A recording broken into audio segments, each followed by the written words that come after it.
then I will let you guys introduce yourself and your characters, starting with Miles. Yes. Hello. I'm Crow, and in this campaign I'm gonna be playing as the tiefling Horizon Walker Ranger, and hopefully he won't die, but that's up to the DM to decide in the end. So let's see how it works. Can you tell about a little bit about your character? Yeah, the tiefling, as I said, Horizon Walker. He with somewhat of an weird past, things have happened to him that has drawn him towards the mists, and also he's on the hunt for something that he really don't want to speak about. So let's see where that goes. He's about 30 years of age, has a deep red skin, black hair, pure white eyes, and two horns that's sticking out of his head. He's been traveling a lot alone, so he's used to doing stuff by himself, but he has also seen the need for grouping up. So let's see where this goes.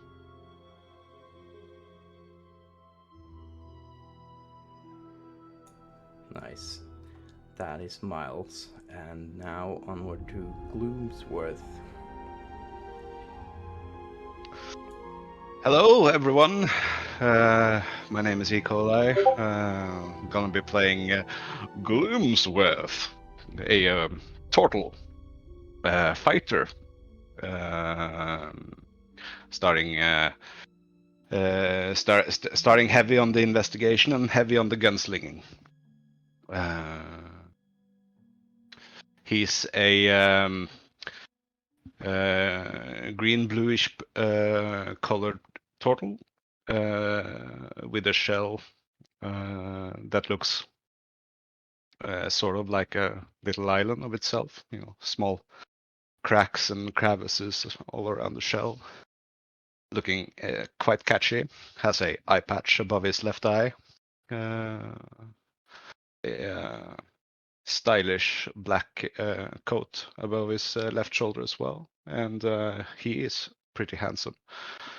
Originally from the northern region of Icewind Dale, about 30 years old right now.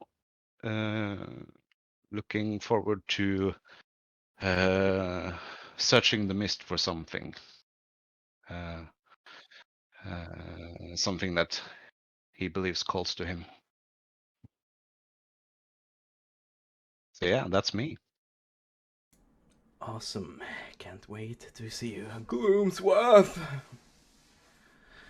Alright, now on to the Felgrim. Hello, I'm MrCasual. Usually I am a bard, both around the table and in real life. But today I'm gonna play the deep gnome blood hunter Felgrim Cobblebelt, who is a seasoned ghost slayer and ritter of undead, I guess, and fiends. Barovia is now just any other challenge as all the other tasks I have done, so I'm looking forward to see where this goes.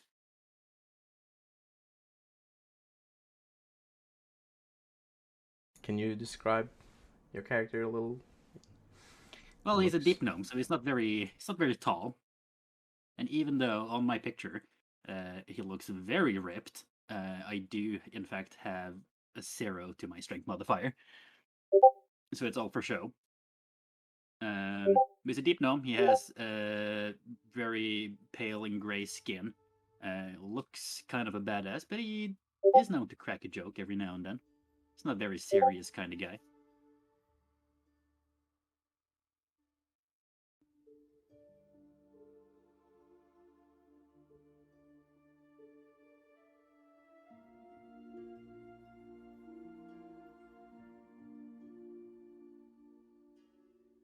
Oh yeah, as I've stated before, I am gonna hurt myself more than everyone else is.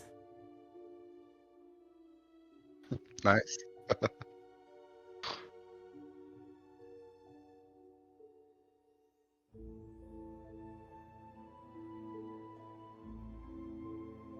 Hello everyone. I'm a leaf in the wind and I'm this white-grayed furry like Tabaxi from the great north of Icewind Dale. I lived most of my life in what we call Litargos, where I worked as a smuggler, but now I'm ready for this big adventure with Gloomy, my friend, into the mist. That's what you guys are gonna know about me now. You guys will learn more about me later. And I'm also David. I'm playing that character. Oh, are you? You're actually a real person? You're not at the Yes. backseat? No. Oh man. Well, that is our characters, people. And, well, all of these characters, I don't know if they said, because I was paying attention to other stuff, they're also part of order of monster slayers called the Dawnwatchers. And the missions of the Dawnwatchers is simply to hunt down evil wherever evil may be, and but also help those in need, and they strive to look behind the curse, just like a Witcher would in the Witcher universe.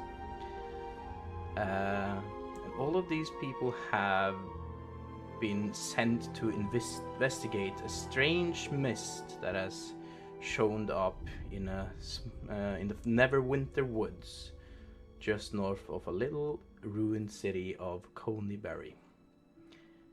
They have been sent here by direct order of the Grand Master Vesemir, the Grand Master of the Order of the Dawnwatchers.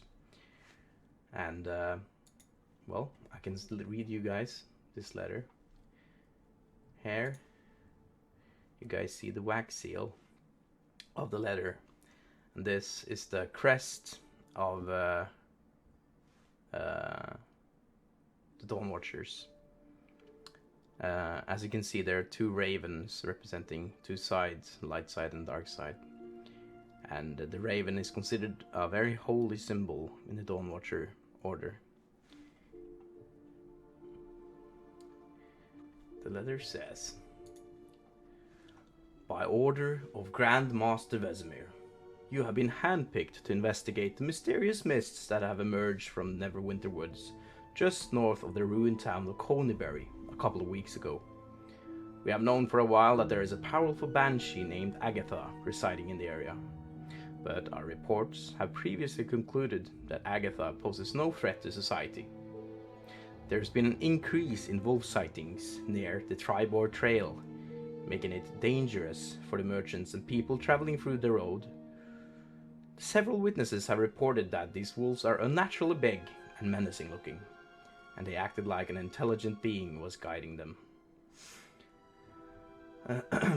As the wolves merely observed them. Some even reported sightings of wolves walking on two legs. Sounds an awful lot like werewolf activity to us. There is only a matter of time before the lycanthropy curse is spread amongst the good innocent people of the Sword Coast, and this evil must be stopped at all costs. We have been on the lookout for mists like these since we have reports, documents, and sightings dating back hundreds of years of similar mysterious events ever since this cursed land of Barovia vanished from the face of the earth. This could be our chance to finally unravel the mystery and rid this evil from the planes of existence once and for all. We sent two of our best hunters, Sir Mordreth and Helmut Stahl, and some initiates along with Kira the Red Wizard, to scout ahead a couple of days ago, at the end time of writing this letter. They were instructed to send ravens daily at dawn to report, but we haven't heard from them ever since they went into the woods. just north of Conyberry. We cannot afford to lose them, so do your best to find our comrades. And remember, by deed, justice. By conduct, honor. By action, righteousness. Grand Master Vesemir. So this letter has been received by all of our players. Some of them know each other from before, like Gloomsworth and Leaf. And, well, some of them have been working on their own. The Dawnwatcher Order is an order that is spread far out throughout the Forgotten Realms. They don't really have any main base or headquarters, and they often work in small groups. But the main group is in Neverwinter, which is one of the biggest cities. And there is where our players were all gathering, and they are now traveling down together in a cart, going towards Conyberry. And there is where we'll end it. I'm just gonna, for some reason, my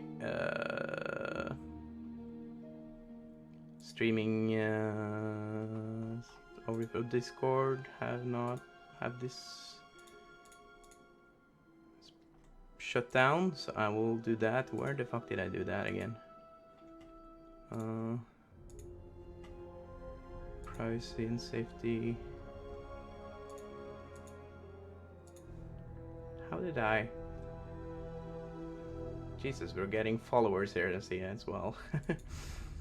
How did I put on the streamer mode again?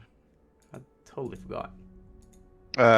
Just click the cogwheel and there should be an option. Oh, there you go. Streamer mode. There we go. Enable streamer mode. There it is.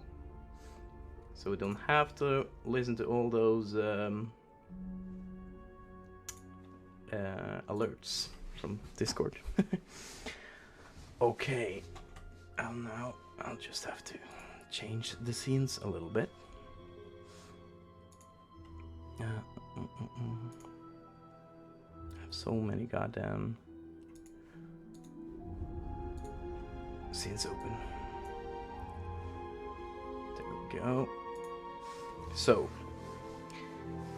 you're now traveling together in a cart, heading up the tribal rail, coming up to Conyberry, the city, a small ruined village of Conyberry. It's beginning to get late in the evening. It's pretty dark. It's a beautiful moonlit night. There's barely any sounds you can hear. And there's barely any clouds on the sky above you.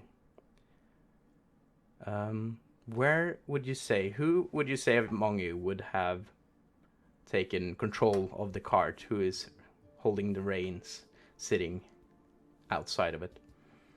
Because imagine this cart is like this 1800s cart with doors on both sides and then cozy little interior. Who among you will take the reins? I can take the reins. The big old tortle. The big old tortle is sitting in front, holding the reins. In this, I forgot to say which year it was, but it's the year 1475 of Flame Rule. Current date in the Forgotten Realms. And it's in the middle of what we would call July.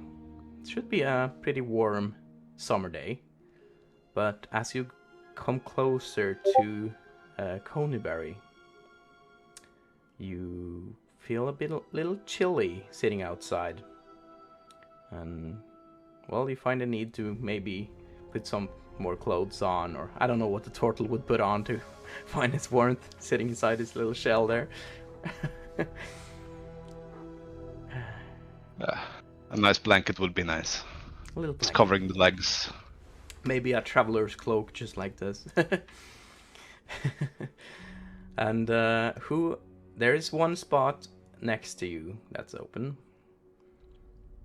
Can I take that one? You can absolutely take that one. Seeing we'll Nice. sit together. And then I will find that both Miles and Fellgrim would be sitting inside the cart. So let's start with Gloomsworth and Leaf as you approach this little small ruined village. You see no lights in the distance, only some fire lights to the left, to the right side of the road, where you can see some farmhouses in the distance. Because most of these lands are farmlands, and the large, giant wood of Neverwinter is on your left side. It's a really thick wood, but it's still quite far away from the road. But Gloomsworth takes some looks towards the forest every now and then, since you have heard a report of these wolves. But there's really no sound of wolves or any of the reported disturbances yet. So we have lanterns on our cart, You have lanterns, yeah, you can see. And there's bright moonlight, so there's quite good visibility this night. Cool. So, Leaf, what you make of this trip? So far, it's kind of boring, to be honest. It's just woods and humpy roads. I don't know Well, about you, but I can't see any wolves. neither have I. Let's just hope that we do not cross them at any point. I But think it will be an easy match for us anyway. confidence. I like it. Absolutely. Absolutely. Well, I have faith in our friends as well, and I do believe they will be relatively outmatched. Yes. Yes, absolutely. I'll take a look around, just listening to any voice, sound, howl, or anything. If there is anything, again, We will have just gleaming. tonight's first roll, chat. Tonight's first roll. I will have you make a perception roll, and you were looking for. Mainly wolves, but any sounds in general. So listening generally. Listening generally for sounds. Okay. First roll of the campaign, don't fuck it up. This is gonna determine the rest of the campaign now. Perception. Not one. Not Well, it was one. I see your perception is just as good as usual, Stian. And you even made a better stat for it this time. I imagine I see everything. No. Well, Yeah, 8.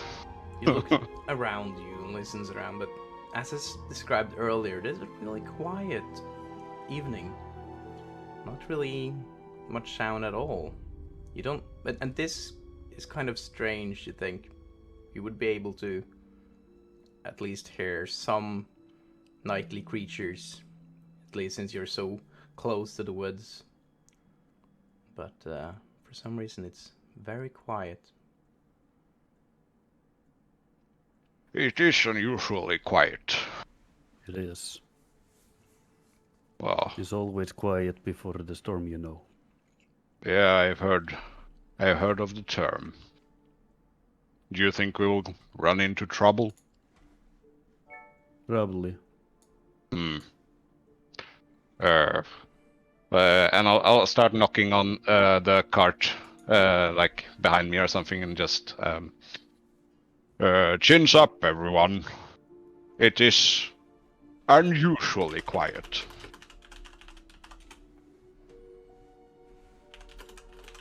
Oh, No. is there quiet? Is the mist quiet now? Okay. Okay. I think we're getting nearer to where we're going. Well, And I'll just ride forth. det er en liten luke inn til på en måte Oh, English, sorry. I was going Norway. I'm used to describing Norwegian, not English, sorry. There is a little hatch back in the... from the front of the carton inside, to those sitting inside. You can easily open and talk to each other. And getting closer to the city, or the ruined city, and around it you can see burnt down houses. It's not a small village. Maybe about 10 or 15 houses scattered about. You can see that there's a crossroad. The center of the city leads into a crossroad on the main square, where there's a little well. But the well isn't doing so well. It's a nice first pun. And where there you can see a bigger building, where you think, well, once upon a time there was a tavern, but it's deteriorated for a long time. There's leaves and growths all around the buildings. This has not been a recent... well, this village have been destroyed for quite some time. You can see. And it appears most of it has been burnt down. You can't really see any light sources of any kind, and there's no sounds, so to you it seems like the village is mostly deserted. And this is the town we are assumed to stop by? This is Conyberry. Conyberry, yeah. Yeah. I'll stop the cart and just sit on it for waiting till all the sounds settle down. Just make sure nothing is chasing us or taking us by surprise. And I'll turn over to Leaf and keep your eyes open. I do believe this is the spot we are supposed to. Are we supposed to be here? Well, according to the letter, yes. That's weird. This can't be right. Maybe you should grab the other guys and take a look here around. Yeah. I'm gonna knock again. Come on out, everyone. I believe we are at our destination. Oh, great. Fellgrim is gonna open the door and slide on out, and I'm gonna climb on top of the cart with my crossbow already in hand. I'm just gonna pat it on my side, and I'm gonna start looking around as well. See if I can see anything through the fog. Right now there isn't that much fog either, actually. Like just like the dew fog on the bed of the ground among the straws and grass. But there's not much. Not as much as has been reported in the letter. When you get out, Fellgrim, can you do a perception for me, please? I can and I will. Even lower, please. Ooh. Oh, natural fucking 20! The first nat 20 in the adventure. Holy crap. You just literally stepped out of the vehicle and nat 20. Oh, So- That's it, boys. We won. Let's go home. We- So you jump Yeah, out are of we there healing it around super, here? like you just have superhero landing going out of that cart, looking around you. And, well, the first thing you notice, you're not a really big character as well, so you're pretty close to the ground. And the first I'm thing you filling up always the look cart. for are tracks. And you can see, you have had it reported that there's already a Dawnwatcher group been sent ahead of you guys.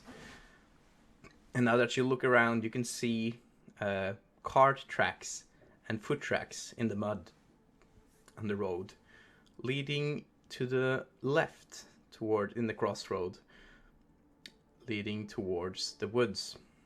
And you can see there's a pretty broad road leading up to it. And your gaze is upon the road towards the forest, where you can see this opening, as you can see as my background here. And when you look into it, it's like your perception is being drawn further and further into the forest. And, well, your gaze locks into it. And there's almost, as you see some figure in the distance, a white figure coming closer, slowly, towards the forest exit, or entrance, depending how the perspective. Wits about you, gents. I think we might have company soon. What? Where? Really? Where? I'm gonna gesture towards where I see the white shape. Oh. I'm gonna grab my bow, just to be ready. Whoa, hold on. There's no need for violence just yet. No, I'm not gonna do violence. I'm just, ready. You never know what's gonna happen. Oh. How far is it? If we can see it as well. Du prøver å ta en titt inn der du har... Nei, take a look. God damn, I need to remember to have it in English. Take a look as well. He can roll in the perception, because he rolled such high that he saw it far in the distance inside the forest. It was like his sight was drawn inside of the forest. Ah, there's a nat one. That's Perfect follow-up. That's one hell of a turtle. Your perception rolls are cursed, dude. Is my tail in the way? You try to look inside, but you can feel like your eyes are feels like they're getting foggy, and try to. Oh, away. what's with this fog? Jeez. I don't see anything. Well, just be anyway. prepared, just in case. You don't know what we're dealing with around here. That is Well. true. Supposedly wolves. Or Well, even worse. Wolves aren't the worst part. I think we should just meet whatever's in there. Let's go. Come on. There are also a set of tracks here, maybe from our co-workers that was here before. Like they led away from the city and not into it. Right, those guys. Yeah. They led into the forest. Yes, so whoever was here before us didn't even bother to stop at the city. They just moved on. You can see that there's pretty deep tracks, probably around two large carts filled with a lot of, well, must be heavy, so you can probably figure out, okay, the usual Dawnwatcher party is sent ahead with some equipment to maybe make a camp or something. Do we know when the first party was sent out? A week ahead of you. Okay. Yeah, somewhere around a week from now. Am I able to determine, if I look at the tracks, am I able to determine how long ago they were made? You could, you could do an investigation check for me. Not survival? Or survival, I guess, but nature or survival or investigation. While he's doing that, I'm gonna keep my eye on the silhouette that I saw. Sake. I'm out. Let's make a new character. What did you... 8. What the fuck? It's good. Get all the bad rolls so they're You all. can Let's go. see Gloomsworth trying to bend down. It's a little hard for a turtle to bend. For some reason, why can't I hear myself in echo right now? Oh, that's why. and you pinch your fingers in the mud, and it tasted a little. No one really knows why you do that, and you can see Fellgrim just looking at you weirdly. There. Well, they're deep tracks, all right. Yeah, this is dirt. It's pretty good. I will take your word for it and move on from the conversation. As you've been talking, you can now see, feel the air getting colder. You notice that your breath is, what's it called in English again? Fogging up. Crystallizes. Crystallizes. And you can see, especially Fellgrim, you've been keeping an eye on that forest. And you can see, there's getting frost on the grass, coming slowly, creepingly towards you guys. And it's the middle of July. As a player, having watched a lot of Supernatural, this sounds like Ghost to me, but do I, as a player or as a character, know anything that can do this? Roll history for me, or nature, depending what you want. Oh my god. Well, history is better. Then my question is, I have advantage to recall information about fey, fiends, or undead. Mm-hmm. That will give you an advantage. Oh boy. You might not be able to see this then, but I'll try. Just let me know. Oh, that's a 9. Sake. Well, you know that there's a lot of spirits that makes the area around colder when they are nearby. But there's also a lot of fiends and other kinds of creatures who could have the same effect. But you remember reading in the letter that there was a mentioning of a banshee named Agatha residing in this forest. So your character would jump to conclusions. It might be her. How far away is she now?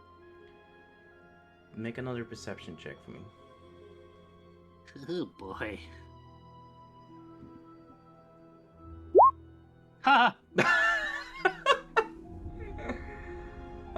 Your eyes are so fixated now on the ground and the frost coming towards you that you can't really take yourself from looking further in the distance. You just, very strange person, and use some time on thinking about this. So you don't really pay attention to the forest.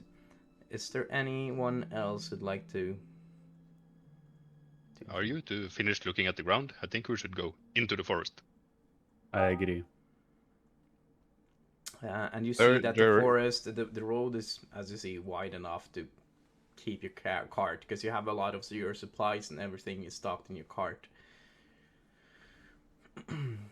and your draft horse. You can see the draft horse is starting to get a little unresty. Like his hooves in the ground. And... What time of day is it? What horse? What did it say? What time of day is it? Well, and yes, what type of horse is it? What time is it? It's getting pretty late at night in the evening. Yeah. You can see the moon is getting kind of high on the sky. You guess around 10 maybe. So it's getting late. I'm gonna turn towards the rest of my party. I'm gonna ask, are we sure we want to keep going, or should we settle down somewhere safe in this seemingly abandoned village for the night and see if we can move on during the day? I have to agree with this fellow over here. I do not think it's wise to run into a forest this hour, especially with the sightings of wolves.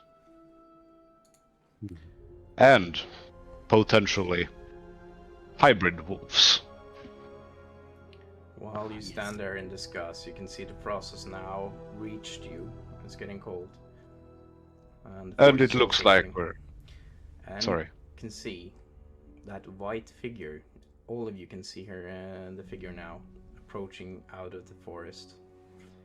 You can see long white hair floating in the air like hair underwater. And you can't really see any features yet, but it kind of looks like a woman in a white gown, tattered white gown, getting closer, slowly just approaching. And you get a feel that someone is staring on you. You get this little cold feeling inside of you, but you're not alarmed by it because you experienced much things like this before, but somehow you're not alarmed by this feeling. And as she's getting closer and all the way right to the opening of the forest, you just see her standing there looking at you and then going to the side and pointing her hand down the road and into the forest.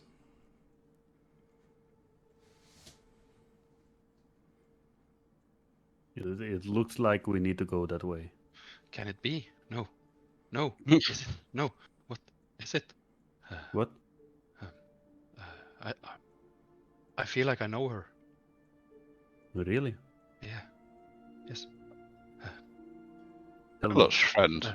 And Miles will walk closer towards the woman. I will draw my sword just in case. But not in a threatening way, I'm just gonna hold it. I'm drawing my sword not in a threatening way.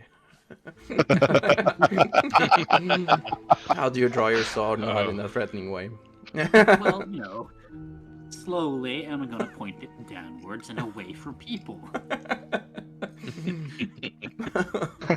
I'm ready for you, but not threatening. I'm ready for you in a not threatening way. Asking for consent or something. Well, while you've been preparing, Miles, you can see Miles slowly moving towards this creature. And you can see the lady reaching her hands forward and beckoning him closer. He's moving towards her or towards that direction she was pointing? Her. Her. Ooh. Friend. Friend. You sure about Mr. Miles? I'm not hearing any of this. I keep moving. No. Oh. And as you I approach, reach out my hand towards her. as you approach her, getting closer, you can see she's just starting to float backwards.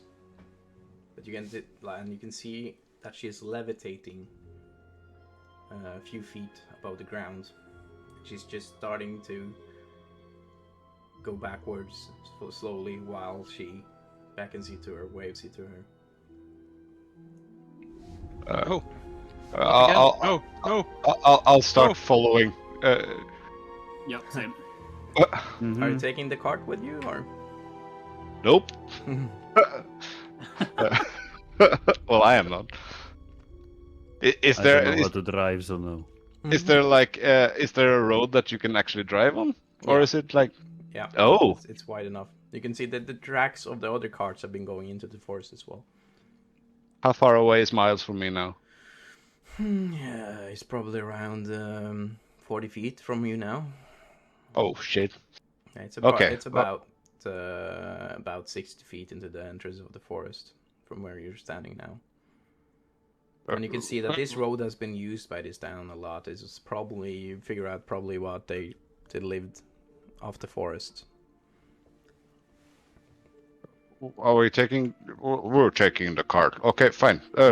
Get him. I'll bring the cart. And as you say that, and you've been standing there discussing it, the horse kind of and just start going in by itself. What? Slowly.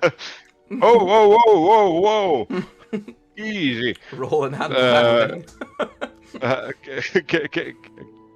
Can I try to climb up to the cart? Yeah, you can roll animal handling. Oh, ooh. Oh, yeah. No problem. That's a 9. Stian hasn't had one roll above 10 today. Oh my god. Meanwhile, I'm gonna chase after Miles as best as I can, and I'm gonna run up to him and grab his hand, and I'm gonna say, "Mr. Miles, are you sure about this?" What? Why are you grabbing onto me? What's happening? I'm gonna hold him, and I'm gonna stare at this levitating lady. And it is now I'm gonna hold my sword up again, pointed against her. Against, yeah, because the banshee. Oh shit, the lady. And I'm gonna Spoiler. activate my blood right. Spoiler. Goddamn. First spoiler. Well, she has begun like going backwards into the forest a little, so she's maybe 30 feet away from you now. And just going back to Gloomsworth and leave. Gloomsworth tries to whoa to try to get the horse to stop. It's just moving. So if you want now, you couldn't stop the horse to get on. So you can now try to do an athletics or acrobatics to jump on. What about you, Leaf? What are you doing? I'm just watching Gloomsworth trying get up on the cart, and maybe I will try as well. Just jump up like a feather. What is your... Is it moving like in the direction we're going, or is it moving some other way? In the direction, and the horse isn't moving fast. He's like walking, trotting a little. Okay. Dragging the cart, so the cart isn't going fast, but you're a turtle, so you would. Leaf, little help, please. Yes, and I can, I'll try to climb up again. Yeah, I will then stand behind him and push him. Okay, so you're using the help live with- action, and that gives you advantage, Gunsworth. So, athletics or Jesus, athletics or acrobatics? Yeah, one of those. One of those. Okay. No, both. Oh, There we go. Hey! Oh my god. Oh wow. don't fucking patronize my turtle-ish. Plastic, can you like write down or note every nat 20 with barrel life emojis, like barrel life X times how many nat 20s, and coffin life with nat 1s. That would be fun. Well, you like brace yourself out. The horse didn't pay attention to you at all, and you're like, oh, I'll show you. And you brace yourself and you ask Leaf to help you, and Leaf has done this before. This is not the first time Leaf has had to help you up. So, like a ninja, he helps you take your foot up, and you get a pretty good leap, and you land right atop of the cart. Whoa! Ready with the reins already. The reins just jumps up and lands in your lap. Thank you, friend. No problem, always. Need a hand? And I don't step need a on- hand, and then I will just jump and do a salto. There's been 3 nat 20s so far, actually. And Leaf, do you jump up with him? Yeah. And as you were. And you start to head in with the cart, but ahead of you, Miles and Fellgrim, you were standing together. Are you still walking in? I'm gonna try. Trying the best to keep on walking while he's holding me. Well, I'm gonna try to at least slow him down and say, Mr. Miles, are you sure you know what you're doing? Yes, I do. I know her. How do you know her? When I was younger, I met her. You met her? Yes. We have to follow her. Well, excuse me for being a little careful. You're excused. Can we go now? We should wait for everyone else. And right. Yeah, as but you they're said- right behind there. Let's yeah, go. and they're coming right up to you. Are you also jumping on the cart? I'm gonna. You can see Gloomsworth pretty satisfied with himself. I'm gonna look at Miles with squinted and distrusting eyes, but I'm gonna let go of his head. I'm gonna climb on top of the cart. Yeah. Do you stop for him, Gloomsworth, or? No. So you both will have to make a little acrobatics or athletic to jump on. Oh, Jesus. Yeah. 13. 13, easy enough. You get on. Miles. Where do we go? There but- we are. 12. 12, yeah, you make it as well. Easy enough. It's not moving that fast, and you can easily jump. There's ledges on the sides of it, and there are the doors. So it's easy enough to jump on. What pace would you like? When you see her moving further and further into the forest, you can see that also the frost on the ground is retreating with her. About 40 feet away from her. In the radius around her. I'll ask Miles. Mr. Worth, you sure about this? Yes, yes, they are. We. All right then. Let's go. By your lead. I'll And- try to make the horses go a little faster. Okay, what kind of pace would you say you're having? I'm trying to catch up, but not a full sprint, but galloping maybe. Well, Gloomsworth is currently the one on the reins, aren't you? I'm handling it over to him. Oh yeah, okay. And there's a room for 2 people in front, so it will get a little bit crowded if you're all sitting there. But you could get comfy if you want. Or you take a lot of Right. space though, Gloomsworth. Like that shell of yours is like poking Leaf in the side and Oh, I'm sorry. Do you mind staying on the I the can roof? go on the roof, yes. Thank no you. problem. Thank I you, will then Leaf. climb up on the roof, easy enough. having a you're- lookout. And you can see this agile cat just climbing up on the roof like it's done it 1,000 times. Hmm. Well, you start going down the road in a little trot, going pretty fast, and still it's kind of like quiet. You are outside, Leaf, on the roof, and you're taking the reins, Miles, and Gloomsworth, you're also outside. Could you all 3 of you roll a perception roll for me as you move into the forest? I'm great at those. So yeah. 14. 14 now. Well, if you actually rolled above 10, that's not bad. Haha. Yeah, you're inside the cart, so it kind of makes sense. Well, Miles, you are looking down the road, and you can see that the banshee is now quite a long way down the road, and she's moving behind faster and faster than a cart, and in the end, she just kind of disappears.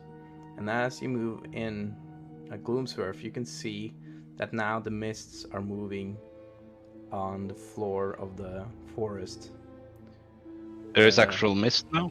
There's mist now coming in from the sides Ooh. on the floor, and you can see it. Like when you look inside the forest, you can see it also rising further in the forest, getting taller. And the mist creeps in towards the roads, but just as they're about to envelop the roads, they stop. And you can clearly see ahead of you the road. The mist is not crossing the road.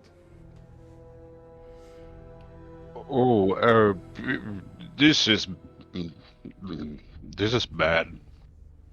Do not touch the mists, please. I do not believe this is safe. Me neither. If it was, we wouldn't be here.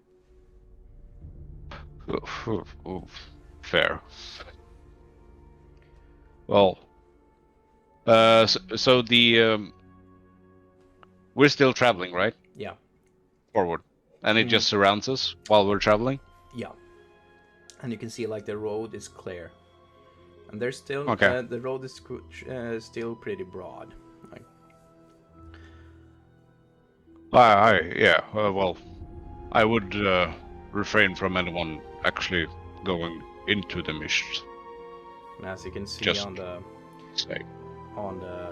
page, that there's trees are growing over the road. It's very dense forest, so it's hard to see anything between the trees and branches and leaves and the growth on the floor of the forest. It's a very lush forest.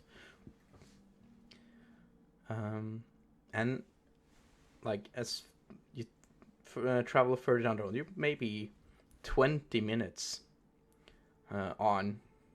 You can feel it getting a bit colder again, and you notice that the color of the leaves changes. There's more tones of red, orange, brown, yellow, like autumn leaves, but it's still summer.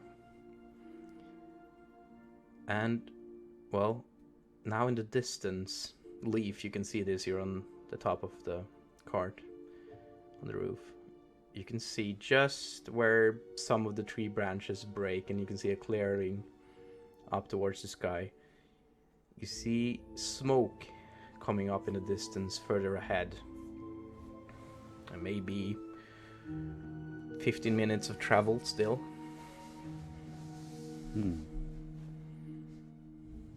Gloomsworth, Yes.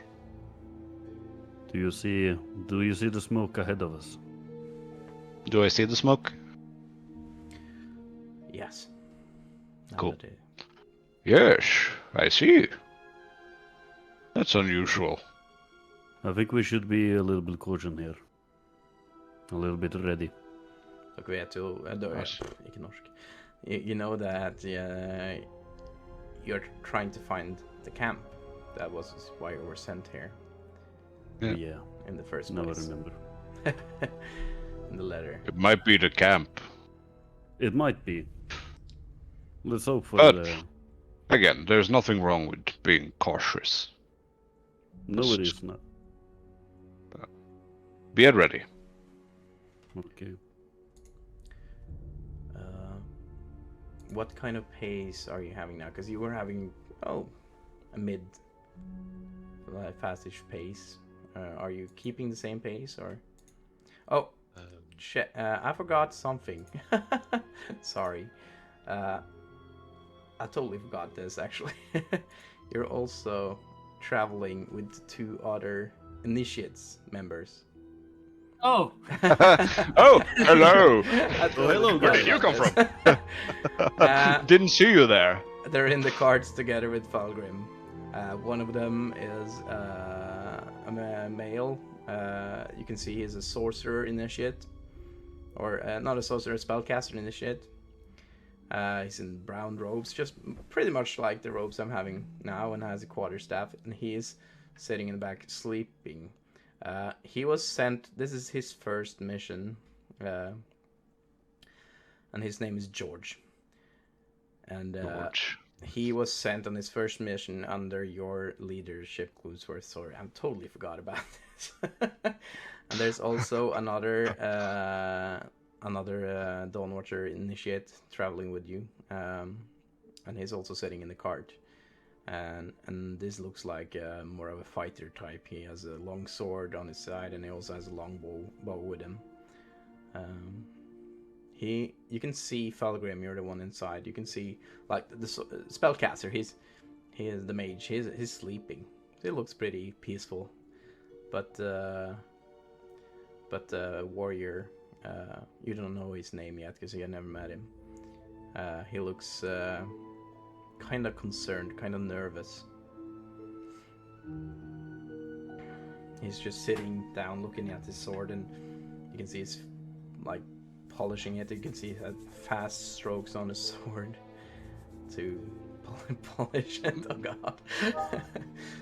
Both human, by the way. Both human. Yeah. And what was the fighter's name or the archer's name?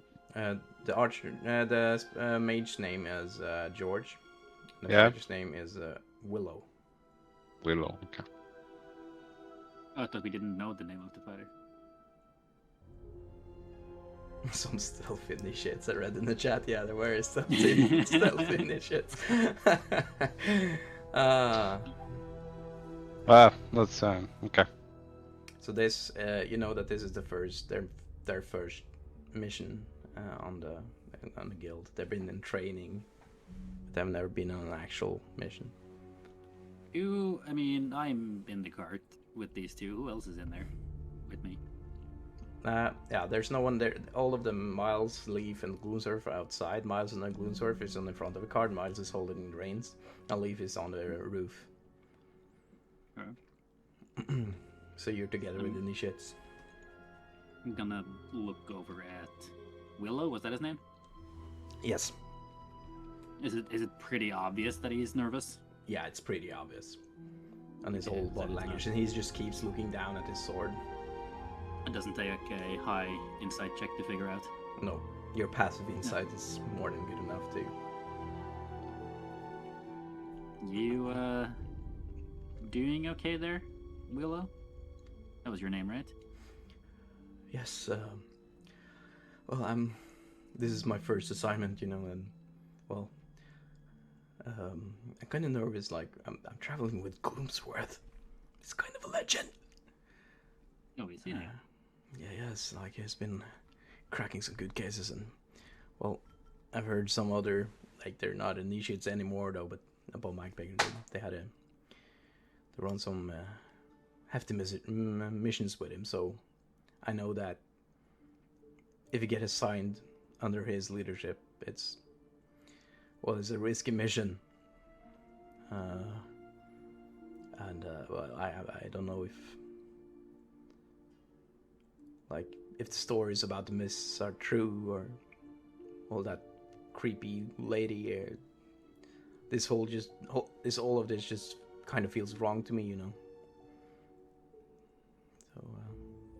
Well, one thing I can tell you for certain is that it doesn't get any easier. You just get better at hiding it. Okay. Thanks, I guess. Also, Do the shakes go away? that's the reason we're here, to find out if it's true or not. To see for ourselves. And if it is, then we deal with it. Yeah.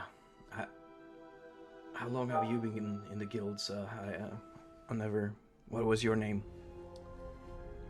I am Felgrim Cobblebelt, and I've been around for a while. Have you seen a How lot old of... are you? Just turned 18, so... You've been in the guild for 70 years. 70 years? Blimey. Yes. You do live long now. It doesn't look like you're 70, dude. Well, I appreciate that, but I guess it's the working out that keeps me tight. You should show me your workouts schedule, dude. Well, you're about to see them soon. Anyway, if you want some tips from me, just try to focus and keep an eye on the road and not your sword. Okay, thank you, sir. I will. And, And well, if you've been in the guild for 70 years, you must have survived quite a lot. So I'm staying with you, okay? If that's okay. Well, staying with me won't guarantee your survival, and I'm just gonna lay back and close my eyes a little. Okay, I guess have a good night's rest and rest nicely, I guess.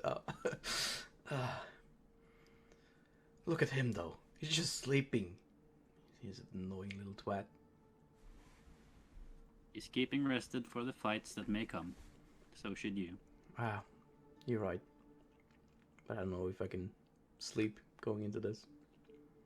But I'll try. Good lad. And I'm gonna close my eyes myself Hmm. again. Well, this conversation took place while heading into the forest, I would say. And we're now at the point where you saw the fire in the distance, like the smoke in the distance. It's not a big fire. It's like a thin smoke coming up from the forest treetops.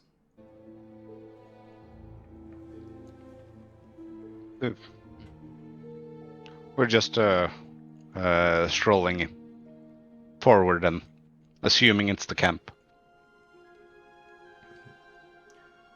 You travel for maybe 10 minutes more, and now you can see, when you get here, you can still see the smoke, but it's not as much smoke as you saw earlier. It's just about to go out. You can see in the distance there's a clearing, and on both sides of the road you can see two medium-sized, like a little bit large statues on each side of the road of warriors, and you can recognize the design. It looks like Neverwinter guards, but it's of an old style, old armor. It's not the current armor, and both of these statues are very overgrown as well. But you can also see some palisades, like has been risen with wooden spikes and such. And in the middle of the opening, there seems to be a ruined tower, but not much of it is left. It just looks like just the first floor maybe is left. The roof is all gone, and you can see rubble laying around.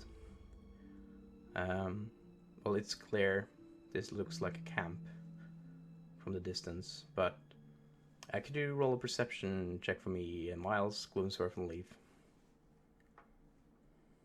Sure do. 3 natural ones, let's go. Hey. That's one natural one. He's back. Oh my god! Ah. Jesus. Well, Gloomsworth is busy cleaning his gun. For some reason. Isn't really paying attention anymore as you get closer. But Miles, you can see that the tracks lead up to this place, but you can also notice when you get closer now that there seems to be a small layer of snow on the ground. A small layer. That's very weird. And you can see that the trees around this place, the colors have changed, and even there's even a lot of leaves on the ground, autumn colored leaves. And just ahead of you, you can see a trail of blood. Good. I'm now gonna change what you're seeing. What?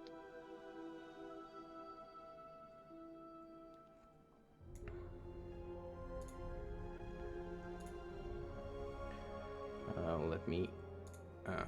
You're seeing it in Roll20, I hope. Yes. Yep. Uh-oh, it's a battle Oh. map. It's the first bill. So this is the camp, and you're coming down in the left corner, down corner, down here, down here. So your cart is also here now. It's in the distance yet. You're not this close yet. You're a bit further down the road yet. And these guys are the the Dawnwatcher initiates. So you're maybe like, it's 5 feet per tile here, and you're maybe 20 feet down the roads still.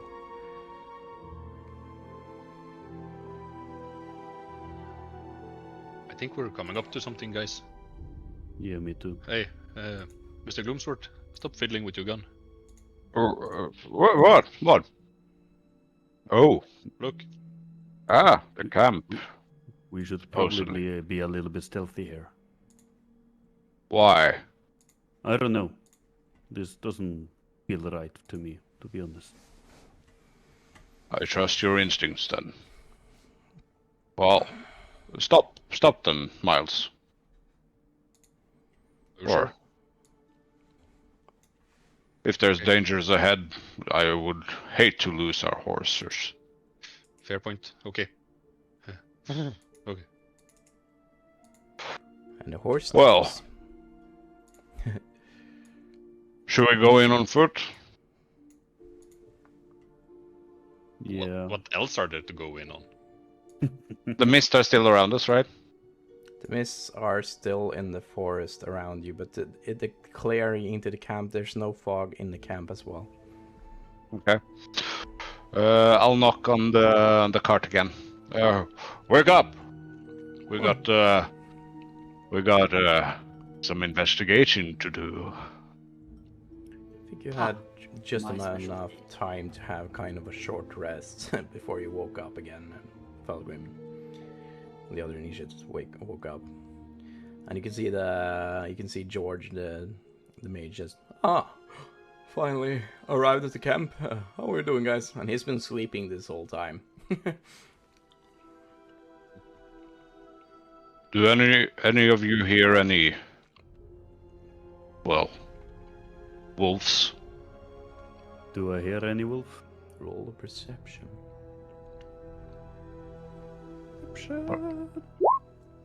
No. No. Well, Well, it's above average. stand still. And still the forest is quiet. I can only hear the leaves. You can only hear a small breeze through the leaves, like a leaf in the wind. And well, it doesn't seem to be any wolves nearby. But you look at the ground around you, and you're able to see a lot of footprints going in and out of the camp. Seems like there's been someone patrolling, and you can also see that some tracks are leading back from the cars. But when you look at the edges of the road, you can see some animal footprints as well, and you can clearly recognize them as wolves' prints. Okay. I suggest you keep your weapons at ready, and we'll Yeah, go I in. think so too. I think the wolves are not that far away from here. Question. Yep. Yes. Should I tie the horse down, or should we just let it be free? Hmm. Hmm. That depends if you want the horse to run away when the wolves come or die in the attack. But if he runs away, all our gear disappears with him. Or I'll trail them. Like, I'll take a rope and lead them behind us. And then we can tie them up if we find the camp secure. Yes. okay, So you're the boss. Who's taking charge? I am gonna step out of the cart Mm-hmm. and I'm gonna look at Willow and I'm gonna say, remember what I said, keep your eyes peeled. Okay. And I'm gonna draw my rapier. Can And I- as I do, Mm. a small spike underneath the crossguard is gonna cut my hand. Ooh. And suddenly my rapier lights up, almost like a lightsaber in a bright yellow color, and looks extremely holy as I cast right at the bottom. for some holy damage to my sword, and I take 1d4 damage to myself. Nice. That's full damage. Holy Hooray. crap. Perfect. Good damage roll. But does that power your attacks? It 1d4 gives or me just... a plus 1d4 radiant damage to each of my attacks.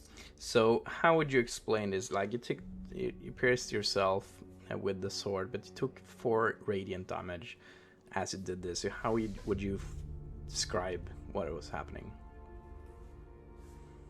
I drew my rapier, and you couldn't really see it underneath the crossguard, but there was a spike there that cut my hand when I drew it.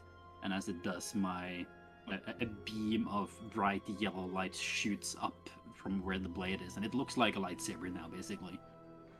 A glowing, bright yellow beam of a sword. Nice.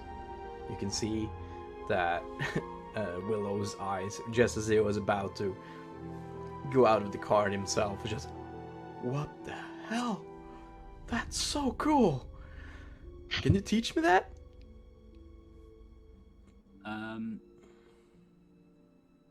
I suggest you don't learn this. What is it? What kind of skill is that? This is Hemocraft, my friend. And there are plenty of other and better ways to deal with threats than this. Trust me. Why would you say that? I'm gonna show him the deep cut in the palm of my hand from the sword, as it's dripping with blood. Ow. Do you hurt yourself to get the powers? Is this blood magic? Yes, Hemocraft. Hemocraft, just a cooler word, isn't it? I'm gonna shout back again. There might be survivors. Time for talk later. We need to go. Oh yeah. Sorry, boss. And the other guy is... Well, is it okay for you if I practice and prepare some incantations in the cart while you scout ahead? What kind of incantations? Well, prepare my mage armor. Right. That's fine. Come when you're ready. Well, the cart is gonna trail right behind us because I'm gonna ladle the horse behind us. So Nice. Well, I haven't used the spell so much, so I will need some time to activate it. So I need to concentrate.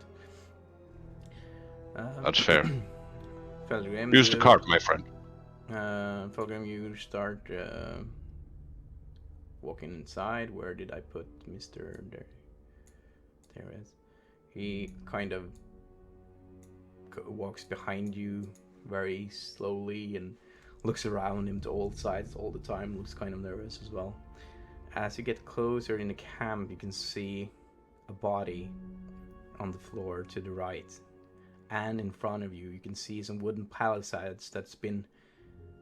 Some of it is still intact, but a lot of it has been broken down and destroyed, lying scattered on the floor.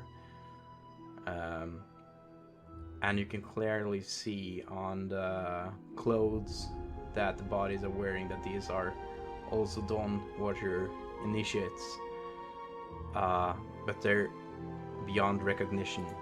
You can see, looks like, just when you get closer, you can see one guy's missing an arm, and the arm is lying further ahead, and most of his face is just pummeled away, unrecognizable.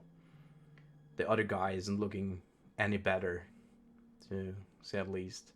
You hear no signs of anyone else in the camp, no sounds, but you can smell that, like the starting of decay.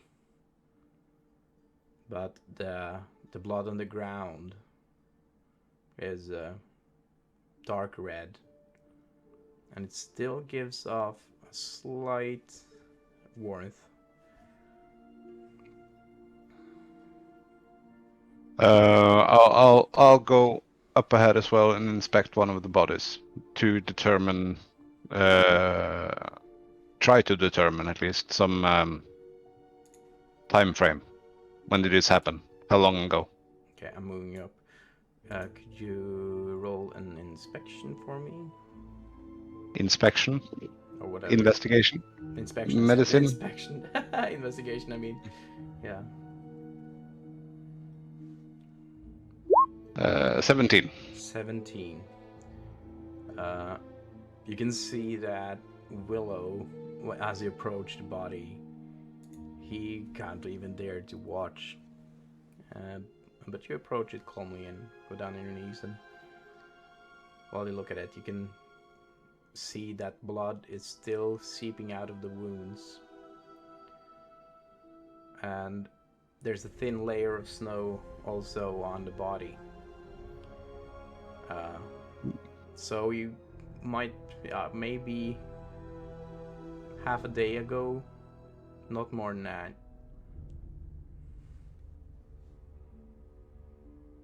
Well, apparently this has been a recent attack. I suggest everyone have their eyes peeled. There might be stranger, fouler things in these woods.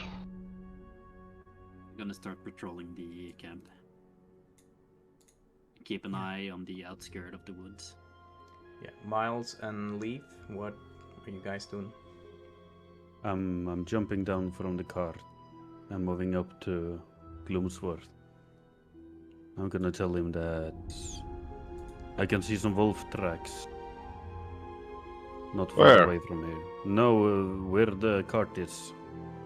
Oh, So I right. can go into the forest. Well, why don't you set up a scouting? Why don't you scout from that perspective in case they come back? I can do that.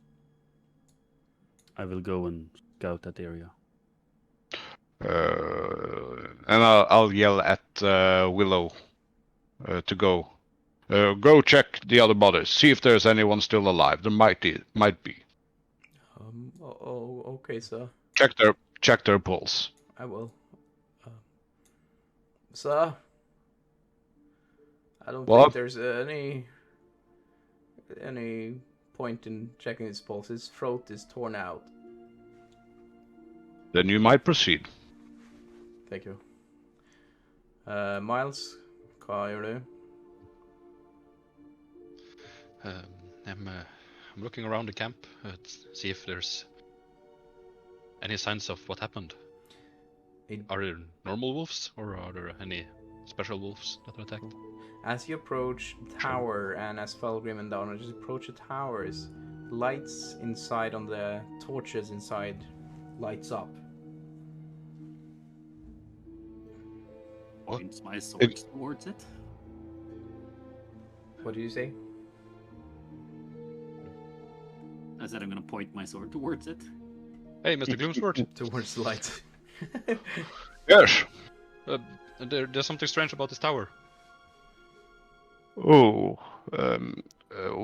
How high is this tower? Is it like crumbled, or is it like an actual big ass You can high see tower? several openings. There's a large opening here where the main entrance used to be. There's no door anymore.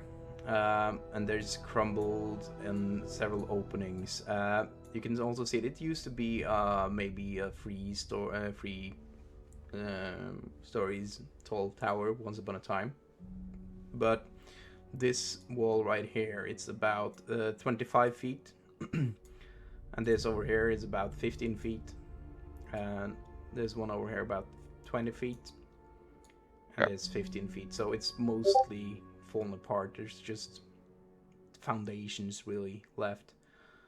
But there's still some roof from the second floor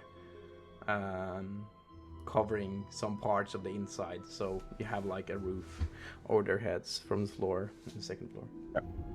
And the lights just lit up? The lights just lit up as they approached. I want everyone to point their weapons towards the tower.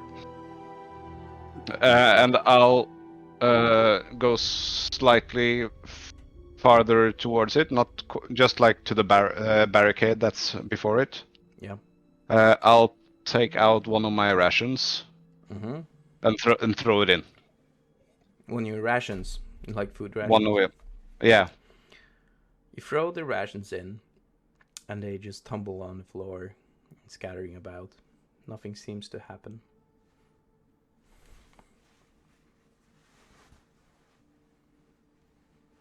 Is there anyone there? You get This no, is Gloomsworth of the Dawnwatchers you get no requesting response. replies. No response.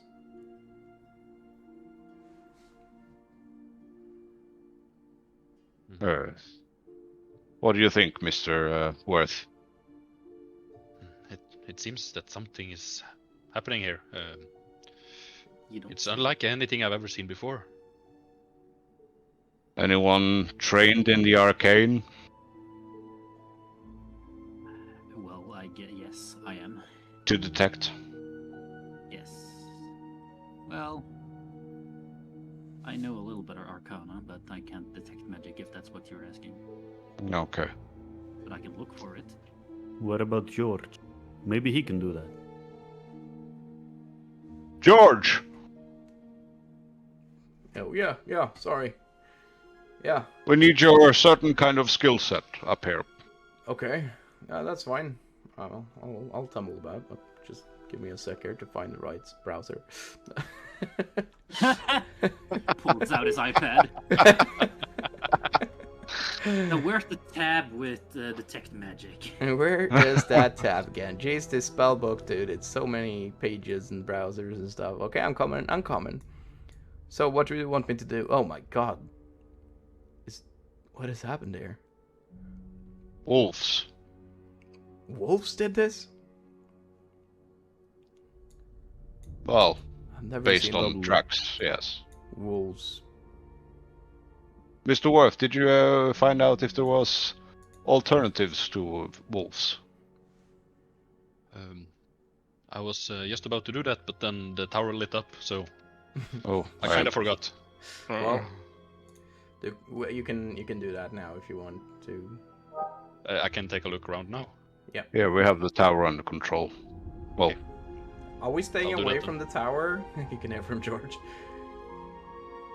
well, do not approach it or enter it. And you can see he Oh, was okay. just about to like go past the palisade. So okay. I'll keep my distance. There is a automatic light inside, apparently. Ooh, nifty. Well, the letter said nothing of the practitioners of the arcane. Didn't they mention Kira though? Fuck. Yeah. And you know, I know that one of the niches of Yeah, Sir that's true. Wardreth is also a spellcaster. So Yeah, could be just really? could be just like I've seen this spell 1,000 times. They have this back in the base as well. You get close. and What it kind of works. is it? Well, yeah, Okay. they activate when you get close. Just like it's really nifty. It's all super modern and all that. It's a spell. But, Clap on? yeah. Most likely, they're triggered by proximity, I imagine. You know. Let's test that theory then. I'll go inside. But first, let Miles do his thing. Oh yeah, fair. Yeah, so... What do you want me to roll when I investigate the camp? And the attacks? You're looking for tracks, aren't you? I'm looking at the bodies to see if there's normal wolves that attack them, or Yeah, you if could it seems like there's roll- anything else. You could roll a nature for like figuring out what is the nature of the creature that killed them, and you can roll a survival to look for tracks and stuff. Cool. Okay. Damn nature. It seems like normal wolves to me. Yeah. You get some like you can see by the tracks, like the paw prints, look a bit little bit larger than usual, than the wolves you've seen while traveling, but the wounds indicates this is also wolves. But you've never seen anyone be so torn apart and molested by wolves and wild animals before. Wild animals don't do this. And there's no signs. You can, while you investigate the wounds, you see that the chests have been broken apart. It has to have been something big, bigger than normal wolves. Mega. I've never seen these injuries before. Oh well then, that's bad luck for us. Seems unlikely that trained Dawn Guard members are gonna be torn apart by just regular wolves to me. That's a fair point. But these guys wearing initiate's robes, just like me and George here, Fellgrim. You can hear Willem say. But you I- know, I've Willem, never that I've never fought a wolf. the Dawnwatcher don't recruit anyone. We recruit people with skill. That includes you as well. Yes, I guess you're right, Gloomsworth. Thank Do you. not doubt your abilities. I'm trying not to. But we have a choice. We can. Do we want to deduce this more? Find some clues, find others, or do we want to keep going? Because if there are wolves nearby, like at least half a day, they might be prone to attack again. Felgrim, you Yes. can, as you're looking about where you're approaching, you can see another dead body over there.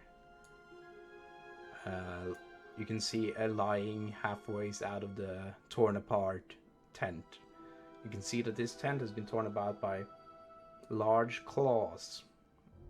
Not any claws that you've seen on wolves. You can see this body as well has been, you can see like the entire back has been scratched up by large claws. But you can see he's holding a journal in his hand. And this is where you could see the campfire earlier. And there's just the embers left in it. Not that long ago then. I'm gonna squat down next to the body, look it over for a little, and then I'm gonna carefully take the note out of his hand. Could you do a sleight of hand for me if you're gonna carefully do this? Ooh, don't do that to me. Oh guys, is the D&D Beyond overlay working? Yeah. Nice. Yep. On the on the Twitch channel. Cool. Yep. I couldn't see if it worked on my iPad. It doesn't work on the iPad, but it should work in the browser. Cool. That's cool. What did you say again? Sorry, I was distracted a little. It's a 12. 12 sleight of hand. Yeah, you could feel that his hand was very stiff, like he got some rigor mortis, and you have to like wiggle the book a little to get it out of his hand. You can see that a lot of the book is covered in blood. But you can see a name written in golden inscriptions on the journal. And it says, the Journal of Fralsin Embermorn. How do you spell that? Fralsin with the Thralzin.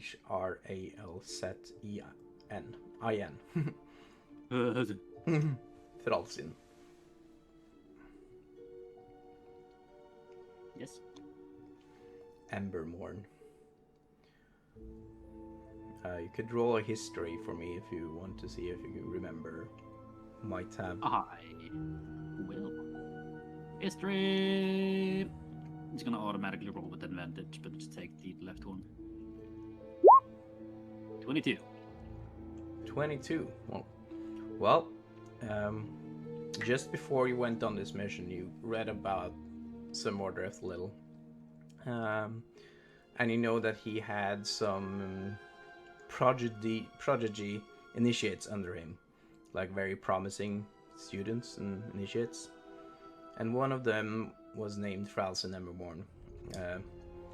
You know that he was known to be... Well, he's a tiefling.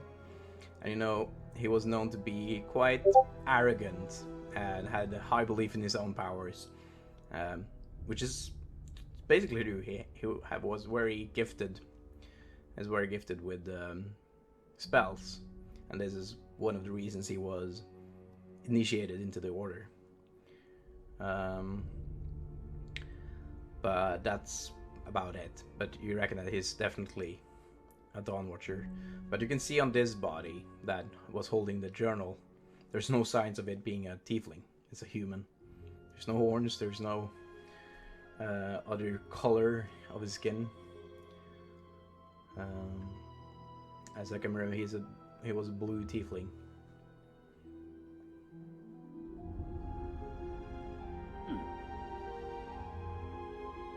Well, I'm gonna take the note and stuff it in my backpack to read the rest of the letter later. Cool. When we're not investigating a camp full of dead people. Yeah. Coolio. Gloomsworth, back to you. You wanted to investigate the interior of the tower? Yeah, I asked first if we were gonna investigate or if we were gonna move on. Waiting for response. Yeah. Well, thinking about that we're creeping up on evening and nighttime, we should probably just investigate the tower and set up camp here, maybe, even though it has been attacked. It's better than in the forest, right? I think so too. We can That is also true. use the second floor there to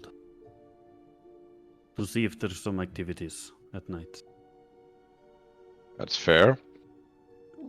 All right then. Let's go inside.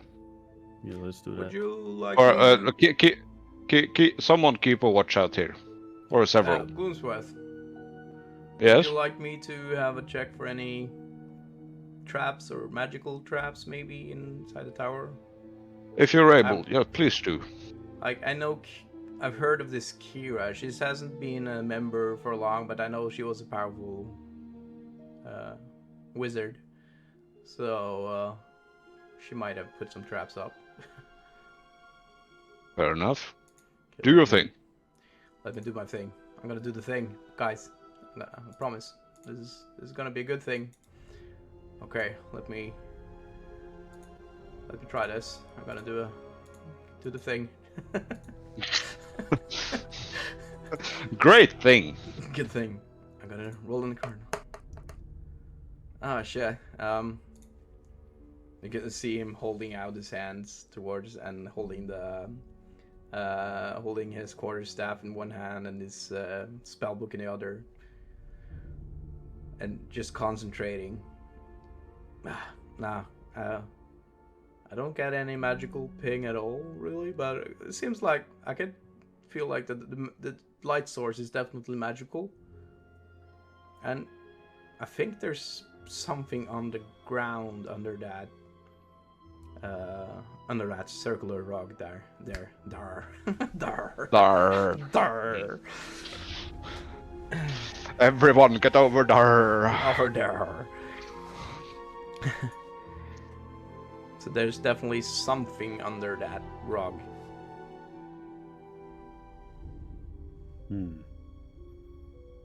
Should we take a look? Let's go check it out. I can try to be a little bit careful if you want. Oh yes, please do.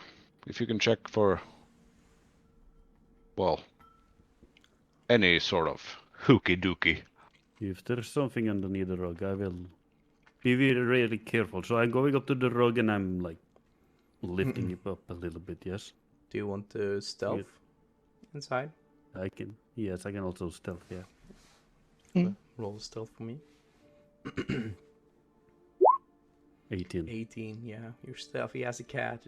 Like George here doesn't really notice you going past him. He could hear you talking to Gloomsworth behind him, and it was like when he turned, you just sidestepped him and went in front of him. But what the hell? And when he turns back, he can see you just lying on the rug, and you can roll a sleight of hand for me. Blades of hand. 18. Ooh, good rolls. So you gently lift up the rug, and when you lift it, blue lights appear, and you can see some kind of arcane circle. We're fucked.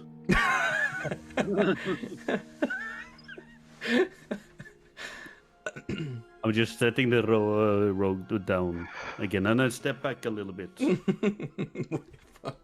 I don't trust these blue things, guys. Can someone else take a look at this, please? Blue things? What kind of blue thing?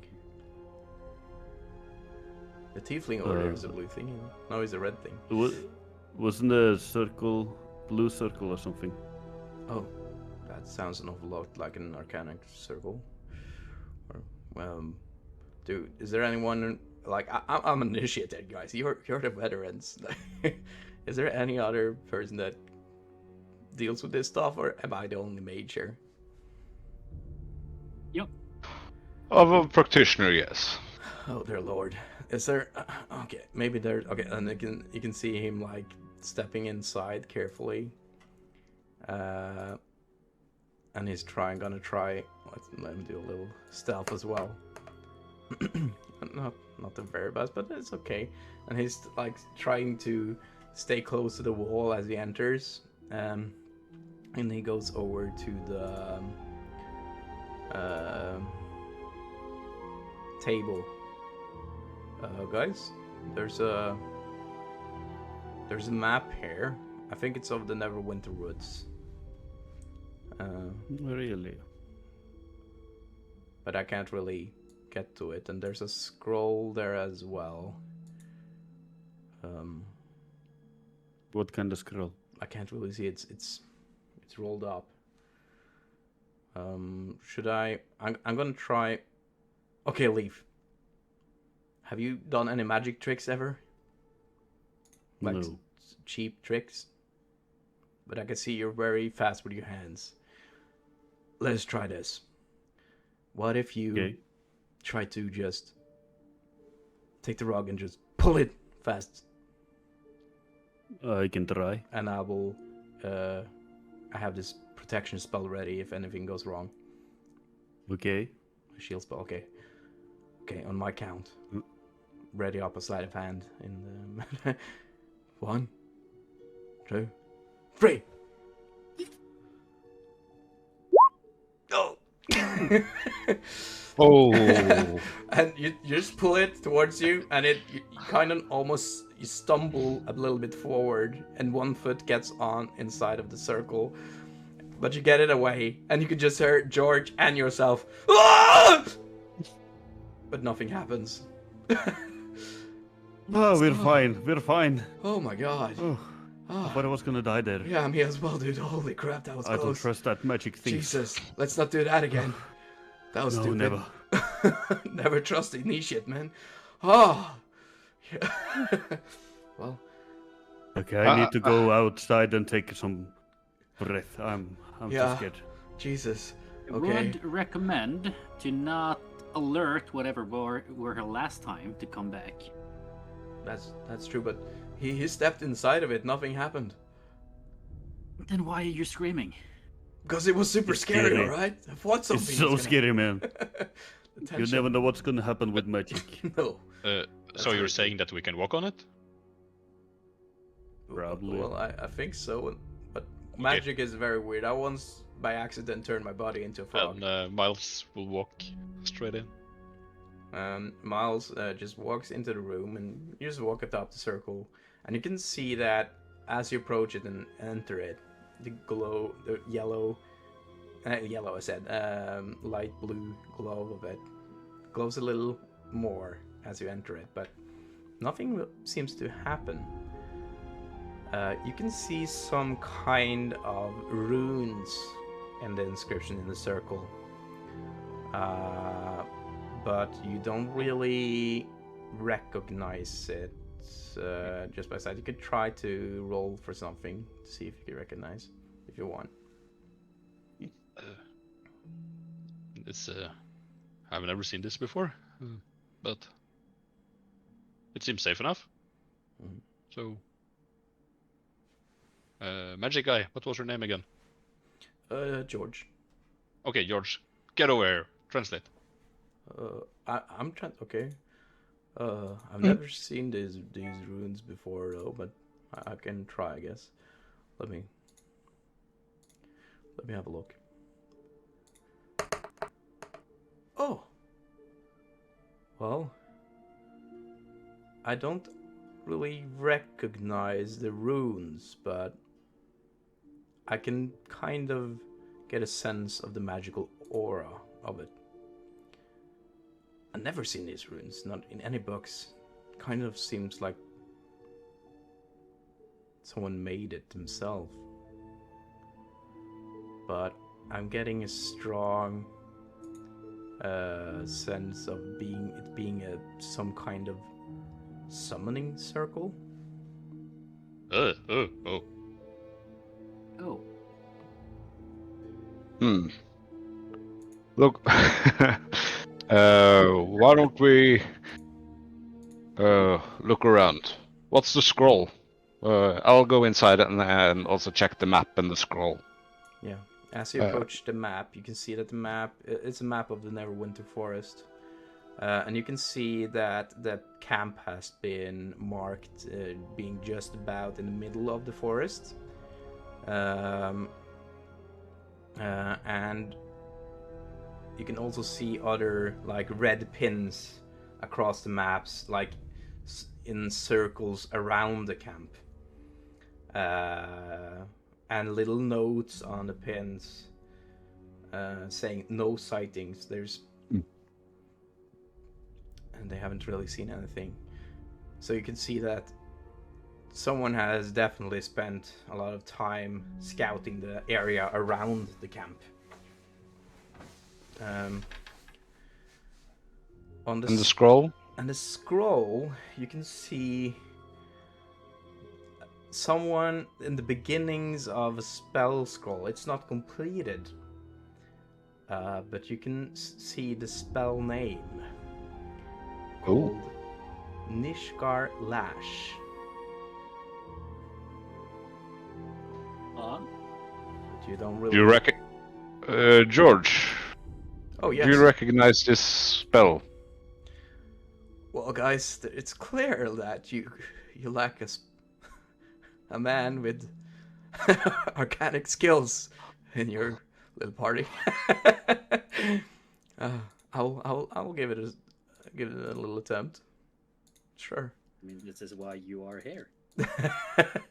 What? Oh, it was just on 17 and then it rolled to 10. Unfortunately, I don't seem to be able to understand what kind of spell it is. It's incomplete. But I can see some of the runes and inscriptions isn't the same inscriptions I can see in the circle. So they must be perhaps made by the same person, or well, maybe there's something else we can find in camp that can indicate anything. I don't know. There seems to be. It seems to be that the person that was there, they didn't really take anything with them. And then you can hear Willow outside. Yeah, I can confirm that. I've been checking through these tents. There's all their stuff is still here. Well, they have no use for it anymore. Yeah. Keep doing a search about the tents. See if there's anything of value or usefulness to us. I will. That we can. And then I'll start rummaging through whatever I can find in here. The desks or whatever. Shelves, boxes. Thank you, dude. To see if I can find anything. I will. Clues The mostly. second floor, right? What do you say? Was it the second floor? Well, there's There. not really a second floor. There used to be, but there's still some. You can see above you. I can show you kind of mark it. Let me switch browser. You can see like this part above the table, and here there's still some flooring that stretches out, but most of it has collapsed. So Okay. you figure that you could possibly go up there safely, but it wouldn't Yeah. really support anyone else. Can I go up there and take a look? You can indeed. You have climbing speed as well, so you don't have to do any checks to do that. You can easily climb up there. So you climb up there, and well, as you see, there doesn't seem to be any signs of anyone else being up there, and you can feel the creaking of the floors while you are up there. If it hasn't been for your agility and skills and light-footedness, this would have fallen apart. Okay. So there's nothing up there, then I will just go down again. Anything of value, Leaf? What? Was there anything of value? No. Okay. Rotten wood. Creaky wood. I don't know. Fair. I'm gonna start collecting bodies in a pile to either burn or bury as we see fit. Okay, that'll take a little bit of time. And Willow is still looking through stuff. Hey, Willow, Yeah. did you search this box or chest on the cart? No, I just finished up this tent over here, so I haven't really gotten to check that. Okay, I'll jump in the cart and try and open. I'm gonna have a look over at the other exit, Willow says. Moves up closer here. Spellcaster, he's still looking in the... George is still looking in the scroll, and you can see he's also crouched over the floor and trying to touch the arcane circle and trying to make sense of it. Leaf, what are you doing? I'm going around the tower just to take a look there. I haven't been there.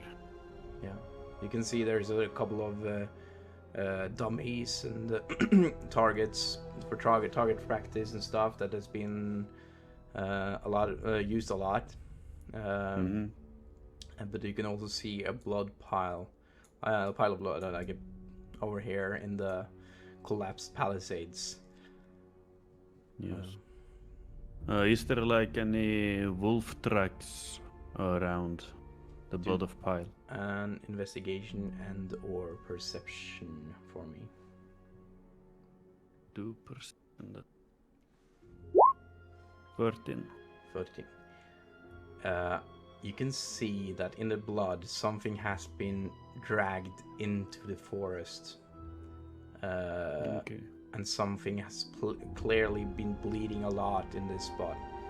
And you can see some wolf tracks also going back into the forest. But something that has toppled this palisade must have done it with quite a bit of force. Okay. Something big then. Yeah. So you could see the I see markings it of the myself. body. He fell forward towards you. Yeah. And then was then dragged away. I'm just gonna move on around the tower. And Fellgrim, what about you? You have found that book, and what are you doing now? As I said, I've started to collect the bodies into a pile as George finish looking through them. Yeah. So the bodies are. Where do you pile the bodies? Can you ping it for me? Over here by the campfire. By the campfire, cool. That will take a little bit of time. You just about finished putting one of the bodies nearest tent there now. Making your way. Fellgrim, Making my way. did you find anything of value?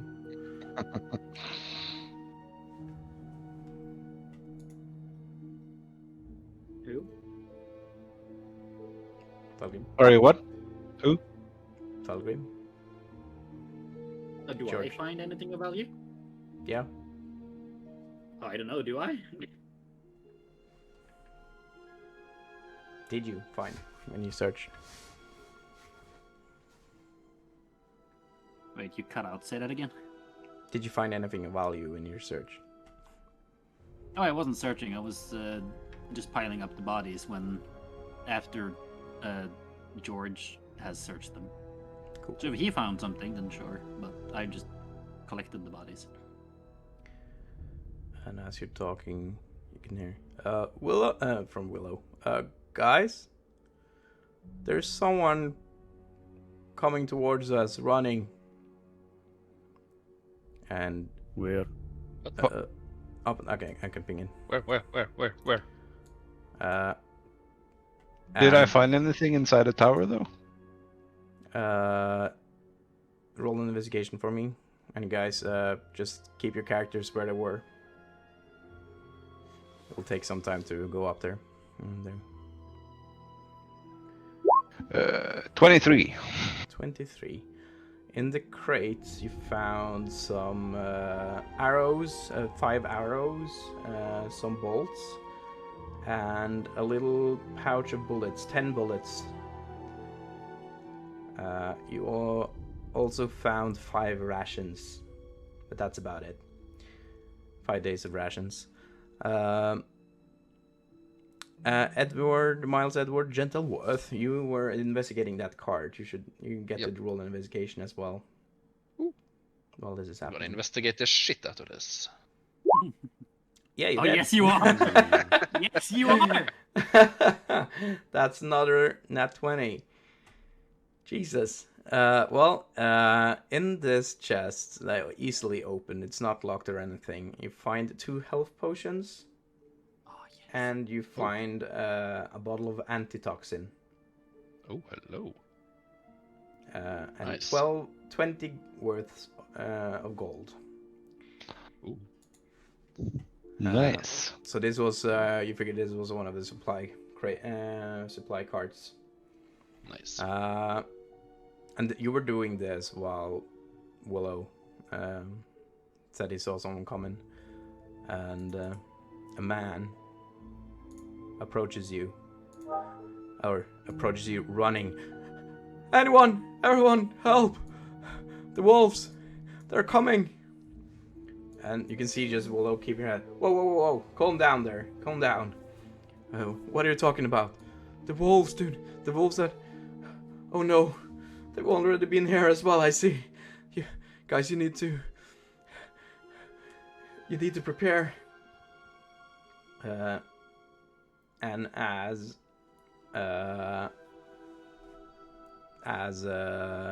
Willow turns towards you guys, what do you want to do?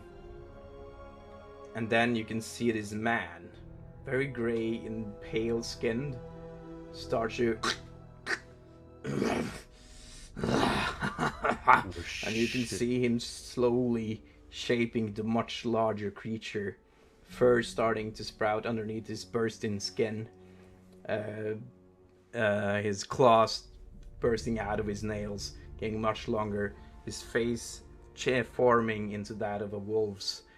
And Willow can just see the moonlight high on the, like you can see the light of the moon on the back of this large creature, just enshadowing the entire Willow. And you can see just Willow. Guys, what is that? Attack them! And now you can hear wolves in the distance, or pretty much closer than you thought they were. And roll initiative. And No! we will now roll initiative, and then we'll have a little break. It's actually 21. It's 9 o'clock. Where's my initiative? There it is. Oh my god. Another 20. Oh my god, you got a nat 20? And there we are. Was it a natural 20, Leaf? Balancing the universe. Not 20, yeah. Oh my god, you got a nat 20. That means, so we have a homebrewed rule in our campaign that if you get a nat 20 on initiative, you get an extra attack the first round. So note that to yourself, you have an extra attack. I got a And- nat 1 on initiative. Miles, you also had nat 20? No, that was investigation. No, I had a nat 1. Nat 1, so you lose your first action. So that- Yep. the first round. Oh, that's great. That card is so interesting for you. So you I got mean, these healing 4, pots. I know. and you lose your first my action. Felgrim got 11, and Gloomsworth got 12.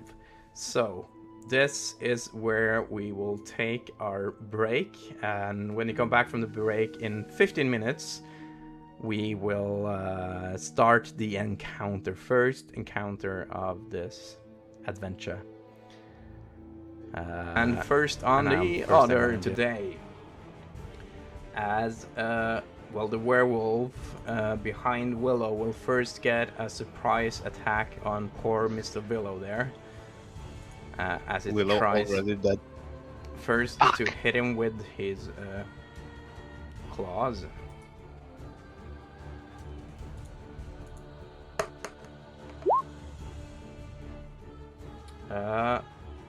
Wow, okay, he does not hit him with his bite. So he tries to bite him, but Willow managed to dodge away as he sees a shadow, but then a big claw comes slashing down towards him. And another attempt. Oh my god, that's a 23 to hit. Poor Willow. Dealing 8 points of slashing damage on poor Willow. And you can see as Willow turned around, first seeing the jaws of the werewolf just coming towards his neck. Holy crap, and he almost stumbles on the ground, and then the claw on the werewolves comes slashing down on his chest, tearing it apart, and you can see just Leaf, you're standing so close that you get spurting blood spatter on you, on your fur. And that's where your turn begins. F yeah. So I'm grabbing my sword and running up towards him, and I see my... Now this is my turn to strike, and I point my short sword up. You Up point here your somewhere. sword up. Yes, so I will roll. Yes, you roll. 14. You get a 14, and you hit him with your short sword. Very nice.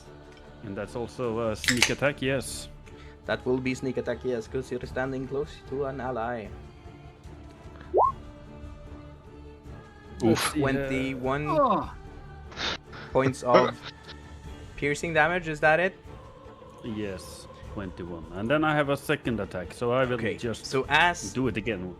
you strike him with your sword, you can see the short sword would you say that you're slashing, even though it's piercing damage, would you say that you slash or you stab? I stab.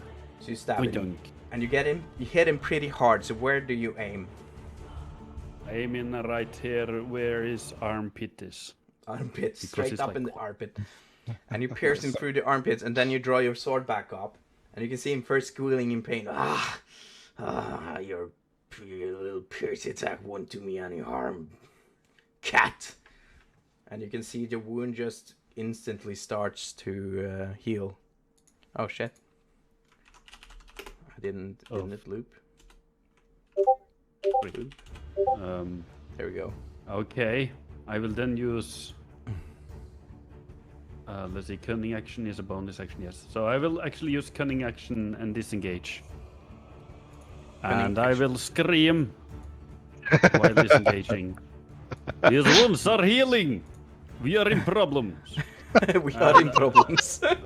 And I am grabbing one of my daggers and I flick it. And trying to hit his face just so he get confused or something, I don't know.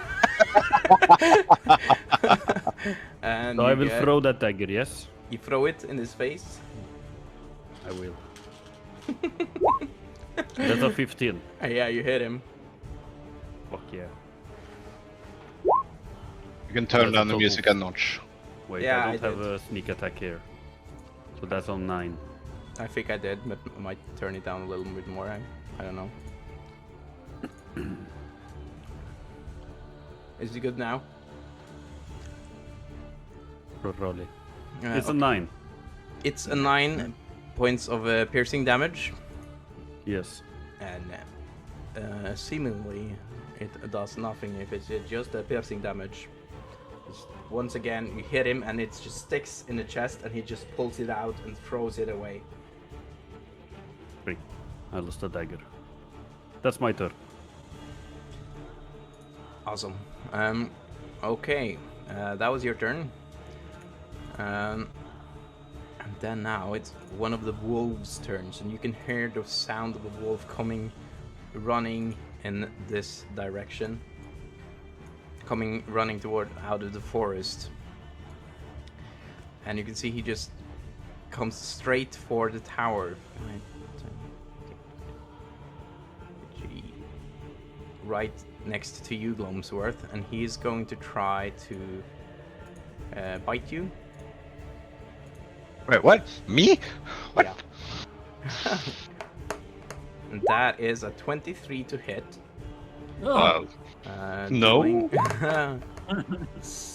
8 points of piercing damage, and you have to make a strength saving throw or be pulled to the ground prone.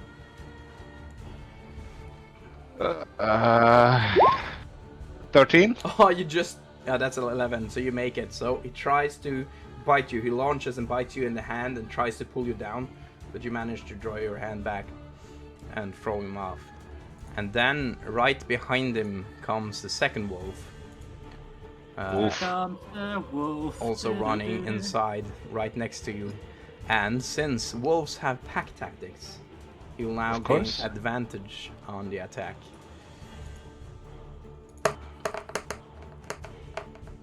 But that does... Oh yeah, it works. 22 to hit. So Yeah. hits. And I'm dealing another 6 points of piercing damage. And you will have to make another strength save. 17. 17, so you make it once again. So this time you're prepared, and you can see him jumping for your hand. You push him down, but then he bites at your feet instead. That was their turn. Now it is another creature's turn. Fellgrim. You Hello? kept your eyes. You saw what was happening to Willow, and you can hear the screams. Just hear.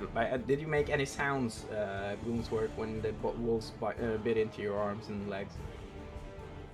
Yikes! Yikes! And just as you hear that, you can hear something tumbling, moving on the ground right behind you, and you turn around, and you can see the body you just laid next to the fire start to move, and you can hear this sound as the body starts rising from the ground and moving towards you. I told you we were gonna burn them.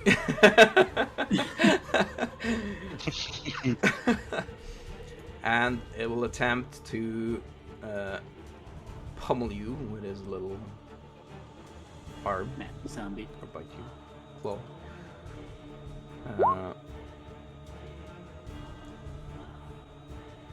What? I didn't get the result. Oh, there you go. You got it there. 15 and dealing 3 points if it hits. It's a miss. It's a hit and a miss. Oh, really? Jesus. Just use my offhand small gladiator shield to just bash his hand out of the way. Well, that's that little zombie's turn, and then now, Miles, you can also hear sounds, and Gloomsworth and George can hear sounds just outside of the tower of another zombie or body being woken back to life, or if you can call it life, I don't know. as another zombie dead body starts walking towards you.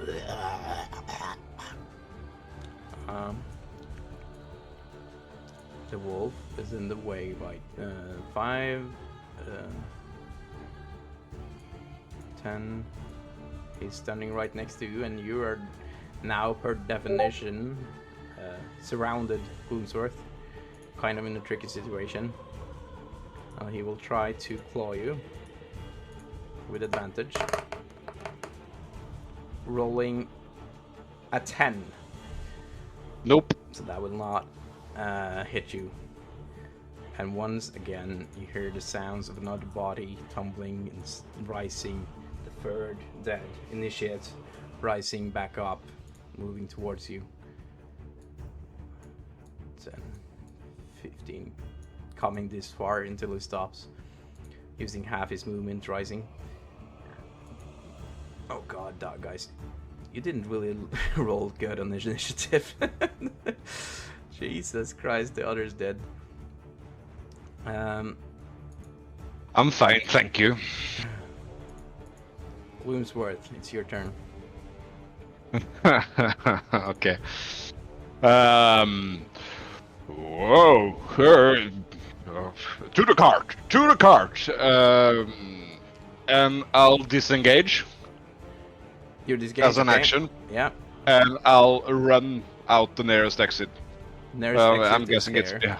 yeah. Yeah. And I'll tap what's his name, George, Yeah. on the shoulder and just to the cart. Quickly. Quickly now. And I'll just use my movement to get there. Yeah. While I'm moving, I'll just pop that fucking potion. Yeah, bonus action. We have it in Yep. our rules. We have it as it's a bonus action to use health potion on yourself, and it takes an action to use on others. Just clarification for chat. So Okay, that's a 2d4, yeah. so you get yourself just about to the cart. You're not able to get on it now since you popped the health potions and all that. Because you will be able to use your bonus action to get on board and stuff. Or claim. Yeah. So you get on. 7 healing. Yeah. 7 points of healing. Nice. Yeah, you needed that. For sure. Okay, so you're next to the cart. That was your turn. Yeah, It's that's now my turn. Fellgrim's turn, as this zombie has just tried to make a strike for you. I hit his hand out of the way as he's trying to claw me with my shield. And I lift up my now extremely glowing lightsaber, and I just stab him straight in the chest with it. Nice. Roll attack.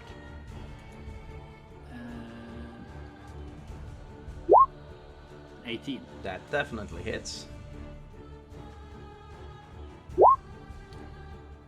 14 piercing damage. 14 piercing. And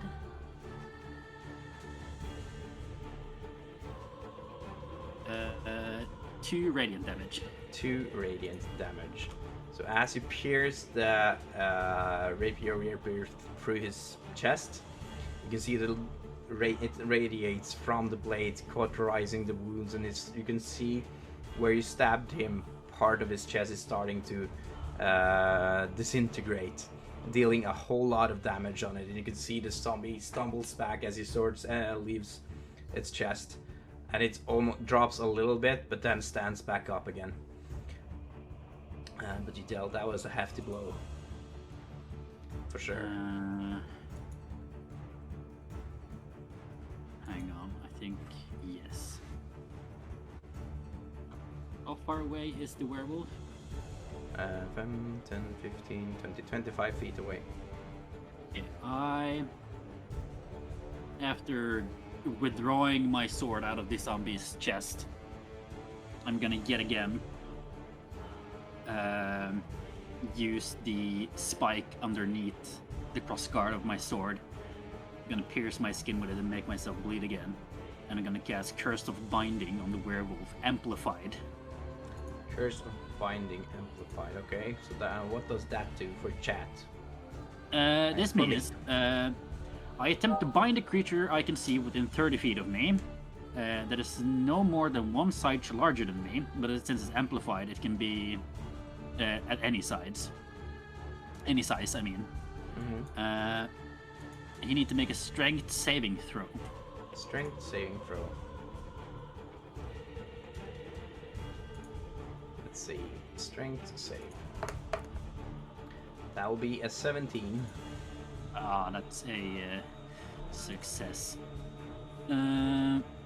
So I cut my arm and I reach my hand out towards the werewolf, and these two crimson dark tentacles made out of blood shoots out from my arm and tries to circle around the werewolf and bind it down, but it's too strong for me and it doesn't work.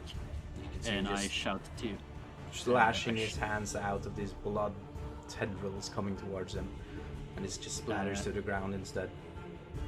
And I say to Willow, get out of his reach, quickly! And that's my turn. Nice. So yeah, you can use in combat, for those who don't know in chat, 1 turn of combat inside Dungeons & Dragons is 6 seconds. So per turn, characters can utter words and sentences that will take about 6 seconds to say. So that's how it works. The times on it. Okay, and that was your turn. Did you move anything? No, you didn't. No. Then it is George's turn, and he will. Oh wait, I forgot to take damage for the amplified thing. Oh, yeah, you do that. So I take 1 damage. He is gonna use the spell. He's gonna use the spell. Why can't I see it? Okay. Sorry. Sleep on one of the wolves.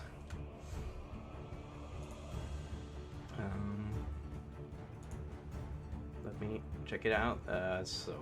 This spell sends creatures into a magical slumber. Roll 5d8. The total is how many points of creature this spell can affect. Seriously? Creatures within 20 feet of you, points which are affected in ascending order to their current hit points, ignoring unconscious creatures. Starting with the creature that has the lowest current hit points, each creature affected by the spell falls unconscious until the spell ends. The sleeper takes damage, or someone uses an action to shake or slap the sleeper awake. Subtract each creature's hit points from the total before moving on the creature with the next lowest hit point. Jesus, it was a long spell. Creature's hit points must be equal to or less than the remaining total for what the creatures to be affected. Undead and creatures, okay, immune to being charmed aren't affected by this spell. So he will need to roll a whole lot of d8s, 5d8s. It's going on a lot of dates. That is 23. So what is is how many hit points a creature is this with? Oh, Jesus, a lot of them. Starting with the creature that has the lowest current hit points. Nice. So the 2 wolves will fall unconscious and fall asleep. Actually, oh, sorry. So I'm gonna put that on his head and that on his head. So the wolves just drops on the ground and falls asleep, but the zombies are not affected. But you can see that Fellgrim, as he starts walking out, you can see that George is very pleased with himself for the result as he starts moving to the cart and gets inside before his turn is over. Miles, it's your turn now. Hey guys, you wouldn't believe what I found in this. Oh, fuck.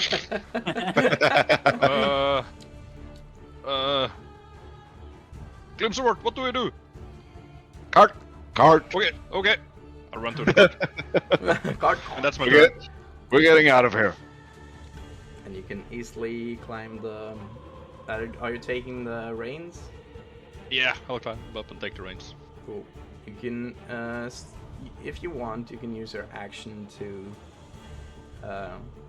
make an animal handling and get the creature moving. I lost my action because of And- natural or one unless, on do my you roll. have? Do you have? Yeah, you lost your action. This is your first round, but are you proficient in animal handling?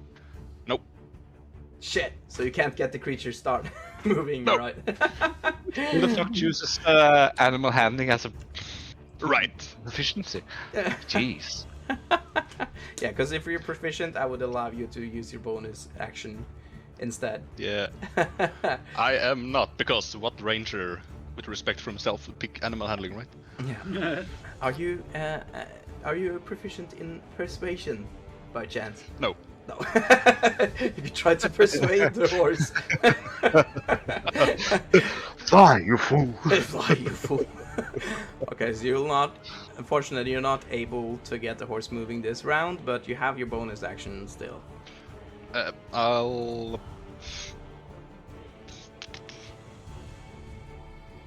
No, I won't use my bonus action for anything at the moment. No. Is there anything you can hold? Hold action as a bonus? No. There is, but it's not something that I want to do at the moment. No. Okay. Just asking. Just asking. Okay. So let's head back to there. And now it is. That was your turn. So then it is.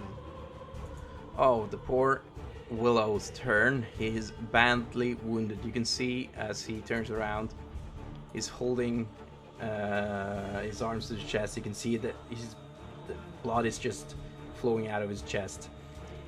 Guys, I'm badly hurt. And he will disengage, use his action to disengage, and start going for the cart as well. 5, 10. Wait here, 5, 10, 15, 20, 25, 30.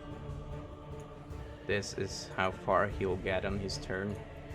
And now is the last monster's turn. It's the werewolf's turn.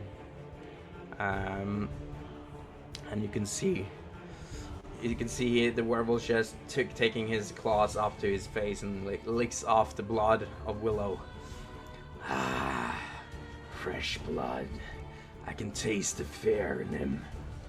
And you can see the werewolf taking off on all fours, sprinting after Willow. And he will try to attack Willow.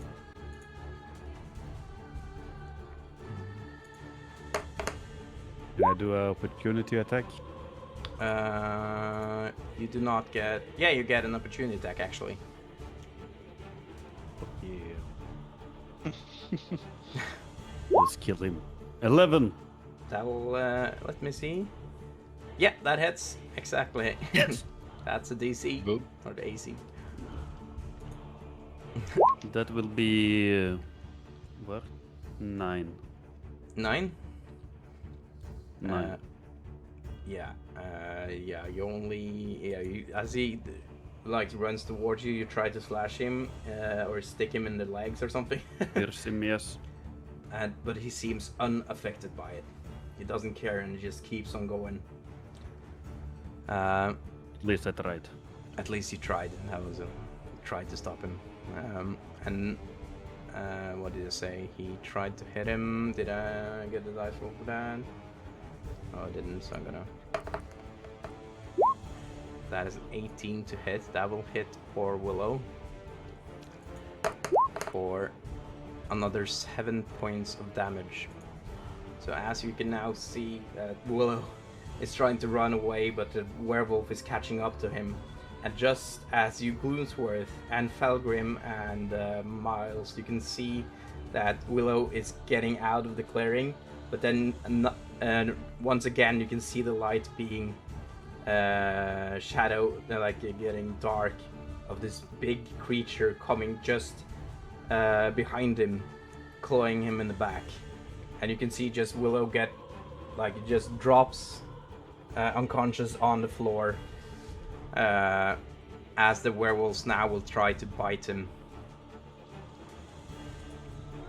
That will be an advantage since he is unconscious and on the floor. Rip romance, I guess. But for let me see, yeah, rip romance. What is this? 18? Let me see.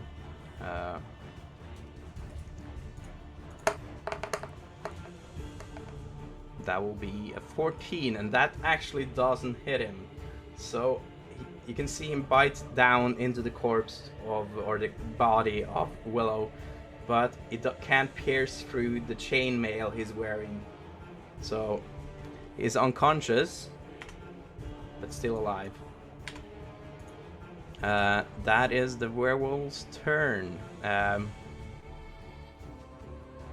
And he looks up after trying to bite. Willow looks directly at you, Fellgrim. You're next! And that is the end of round 1, and we're back at Leaf. Yes. I see Felgrim fighting this undead guy, so I'm running up to the undead guy and I'm stabbing the shit out of him. Grabbing my spray. Stabbing the literal shit out of him. So you're stabbing in the a-hole? Yes, Yes. absolutely. Shish kebab. And that's a 22, yeah? That will absolutely hit, yeah. Yeah, and that's also a sneak attack, so let's roll the damage. 18, piercing. 18 piercing to this zombie. That is more than enough to down him. So where do you pierce this zombie? In the neck. In the neck. So you just go straight through his neck as he just about to attempt to get another hit on Fellgrim. And you can see as you pull, you had a rapier? Or short sword? Short sword. Short sword. As you pull it out, it drops down on the ground. And I will now... How many points of damage did you do? 18? 18, yes. Yeah, that will be hard to... That's fine. What the fuck? Plus 5, 9. Oh, no, you didn't do it. Oh my god, I rolled because zombies have a little cool feature that they can undead fortitude. So when they get dropped to 0 hit points, they get to roll a con save, and it had the DC of it is 5 plus the damage taken. So the DC for him surviving now was 22. He got a 20. So you just pierce through this guy's neck and the body lumps to the ground and is not moving anymore. The first kill of the adventure, guys, goes to Leaf. Nice. First blood. Good. The first Then blood I'm is running. not drawn, but the zombie I'm is running a little gone. bit more and telling Felgrim, move your ass to the cartman. How many feet do you have movement speed? 5, 10, 15, 20, 25 I moved, yes. So I can Yes. move 5 Use the- more. Yeah, There you're we go. 13. Yeah. Nice. And you have that feline agility thing, don't you? I do. Nice. Okay, but you're not using it? No. No. Okay, that's your turn. You're Yes. 1 dagger less, so if the dagger is thrown off in the distance somewhere. This is now the wolves' turn, and they are sleeping. Do they affected by its possible until the spell ends? Sleep or take damage someone using actions. They're just sleeping, dude. Both of the wolves are sleeping sound. Okay, well then should have been the dead zombie's turn, but then it's in the second zombie's turn. And he's also he sees a fresh corpse now on the ground, and he sees a feast. So he just starts going down on the ground and gonna start eating from the portal body of Willow. And he's gonna bite with with advantage. That is a 16 to hit, which is just the AC of poor Willow. And that is an automatic 2 failed death saves from poor Willow. And in Dungeons and Dragons, for chat that doesn't know, you have to make 3 death saves not to die when you've been knocked unconscious. And it's the same, if you get 3 failures, you're dead. Your character is just dead. So each turn that you're unconscious, you have to roll a d20, and if it's above 10, you get a successful death save. It's below 10, you get a failed. But if someone attacks you while you're unconscious and they hit you, it's automatically 2 failed death saves. So Willow only has 1 failed death save from dying. And it's the other zombie's turn, and he sees this feast as well. I will also try to bite this poor little guy. That is... Oh, but he is... he got a 6 on his roll. 5, 10, 15, 20, so it goes around this way. And now stands. But he was not able to bite into the body of Willow. But he is surrounded. And now you can hear a loud, very loud howl in the distance as this enormous wolf comes running through the forest and is right behind the cart. 10, 15... And he's right next to you, Gloomsworth. You can see this enormous wolf. You've never seen such a large wolf before. Dark, like dark fur. You can see blood in his mouth frothing, and red glowing eyes staring intensely at you. And he will try to bite you.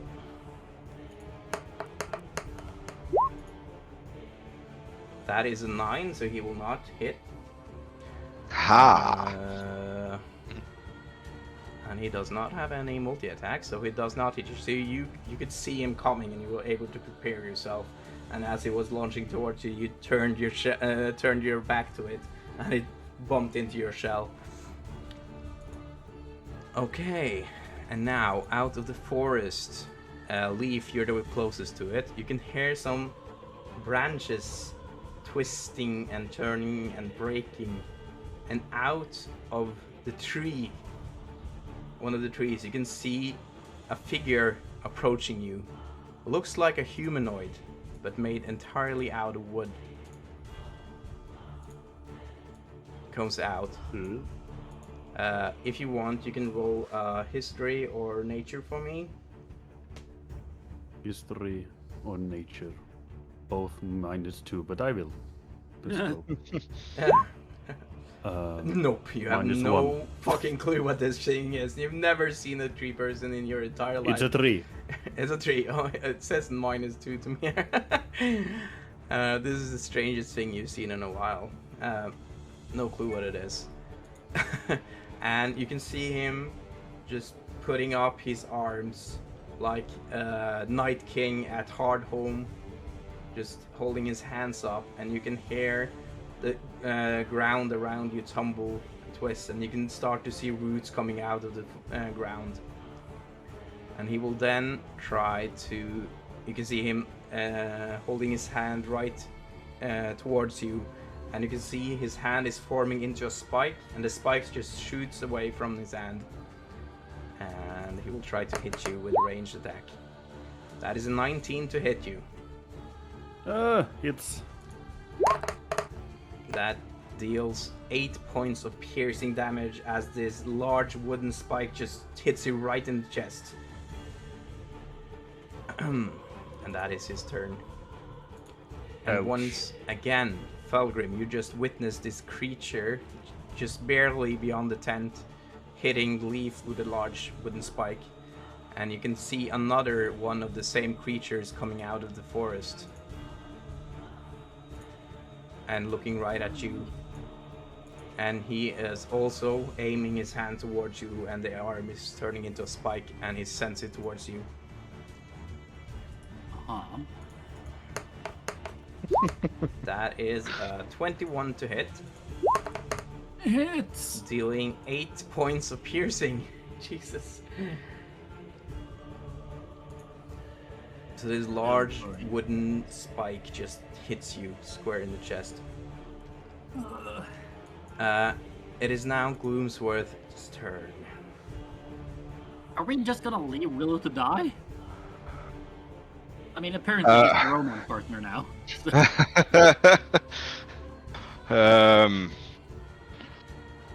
Yikes! Big wolf, not good. Fuck. I'll jump up on the cart and kickstart the horses. Okay, do an animal handling for me. Are you proficient? Yeah. Yet.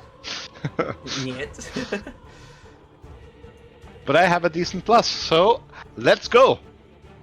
8. 8. So you try to get the horse moving, but as you get it moving, it's a bit narrow.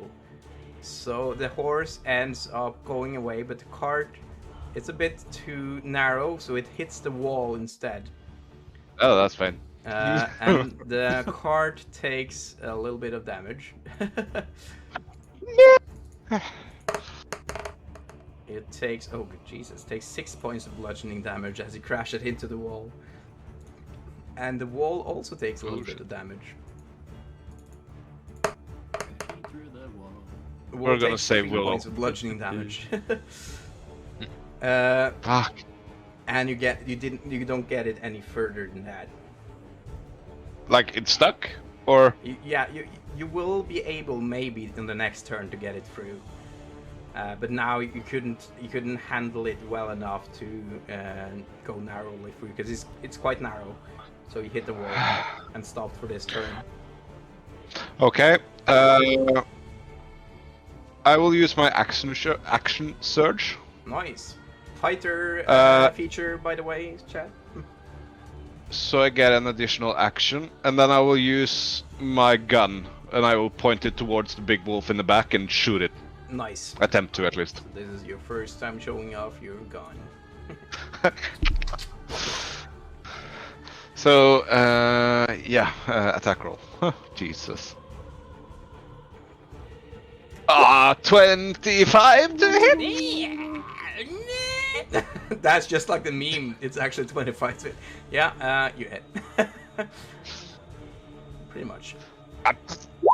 4 points of piercing damage. 4 points of piercing damage in Big Bad Wolf. I will use one of my grit points. Okay. Grit points. What is that? To- Explain. Grit. It's a gunslinger feature. Basically, you can empower your shots Nice. with some specialities that you choose when you choose the subclass. I will use winging shot Ooh, and what to was that? try to knock it prone. Ooh, nice. It must Okay. succeed a strength saving throw. Strength save. 13. It's 19. So unfortunately, so what do you do when you're using your winding? What did you call it? Winding shot? What? What did you call the shot? Winging. Winging shot. So what do you do with your gun when you do this? How would you flavor it? How would I flavor this? So like beneath these the left shoulder poncho that I have, I've just I draw the gun, and you see like the cloth almost hangs with the pistol, and then it shoots, and you see some very thick smoke blowing behind with the cloak, suggesting it's a more what's call it, a more Slug shot. yeah, Mm. attempting to So knock you can the see the beast bullet over. hitting the beast in the side, but he doesn't seem affected by it. It doesn't seem like it really cares at all. that will say. No shit. No shit, Sherlock. No shot. Yeah, I think that's it. You'd still have your bonus action. What's a bonus action? Yeah. Nah, I don't have anything. Unless you have a you don't have a dagger equipped or something. Nope. Okay, well then it's Fellgrim's turn. You still have movements. You could get inside the card if you'd like, but you have the reins. I will use the remaining, like, get Willow up. That's my last words. Oh, what did you say? Get Willow up. Willow up. Okay, nice. Let's see now. Okay, so that was your turn. Then it is Felgrim's turn.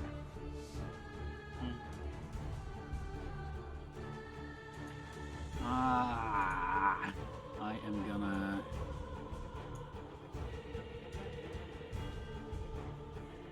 Since I'm a small creature, I can stand in another person's square, right? Yeah, you can. I will move in between the zombie and the big werewolf. 2 zombies and the big werewolves, yeah. I'm gonna shield Willow with my own body against their attacks. And I'm gonna pop out a potion of healing and force Willow to drink it with an action. Okay, nice. So you can use your healing potion on him. How do I use it? 2d4 plus 2. Wait,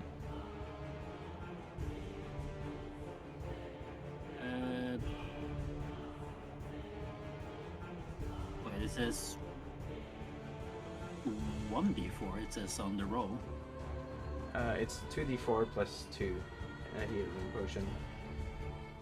Yeah. I'll just do it manually. Yeah. 3 plus 3, 6, so 8, no, 10 health points. 10? Then he must have rolled 2 4s. Didn't you 2d4. put 6? It's 2d4 plus 2. Plus 2, so 8. So 8, okay. Yeah, my math didn't 8 add up points of anyway. healing. So, as you move, like your little body goes between them, you go down to him with your back towards the werewolf, and you take his head and put the healing potion inside his mouth. You can see the wounds as he drinks it being closed up, and he's like, what happened? And he can just see you standing over him with the werewolf still over him and the 2 zombies. Whoa! Oh my god! Ah!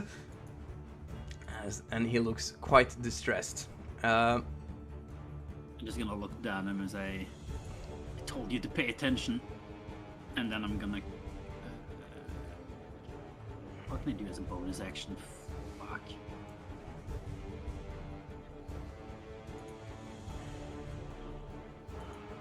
I'm gonna try Blood Curse of Binding again, Okay. but I'm not gonna amplify it this time. Okay, who are you So using it's strength saving throw of 12. to the werewolf?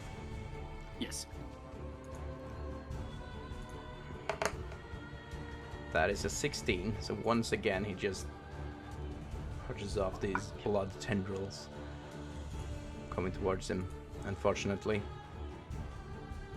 Okay, Dice, your turn. Do you use any more movement or? No, I'm gonna get a hell of a lot of attacks on me if I move, so I'm just gonna stay here. That's true, that's true.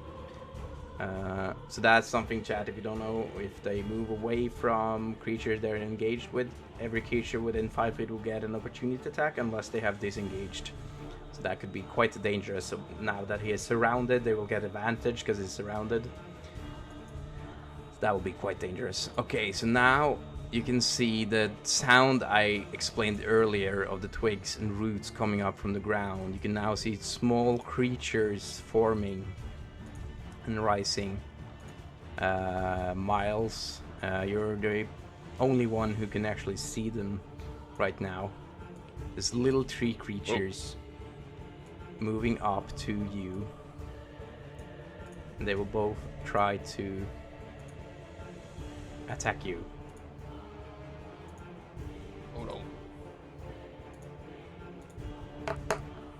That is 17 to hit. Yep, it's And the other attack is also a 17 to hit. So the first one deals 4 points of piercing damage, and the second one deals 7. As these little tree creatures come running out of the forest and start climbing up to you, and they just, with their like spiky wooden hands, start clawing into your legs. That is their turn. Now it is George's turn, and he looks out, and he will attempt to cast Firebolt with disadvantage. To hit the little guys. That is +4. That is 11. What is their AC? The AC of these little guys is... he doesn't hit him, unfortunately.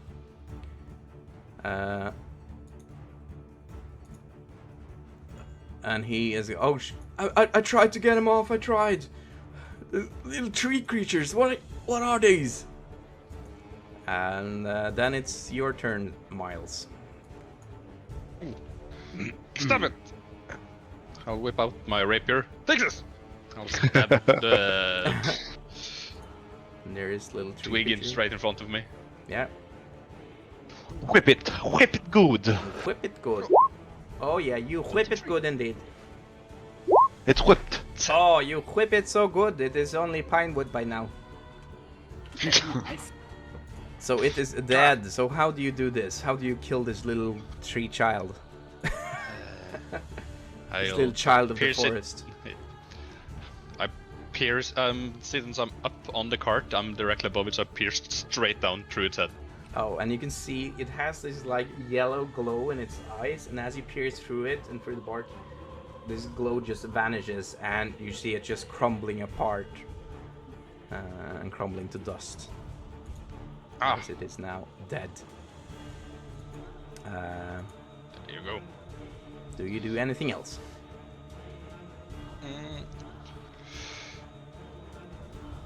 I'll hold my bonus action to cast, if I can.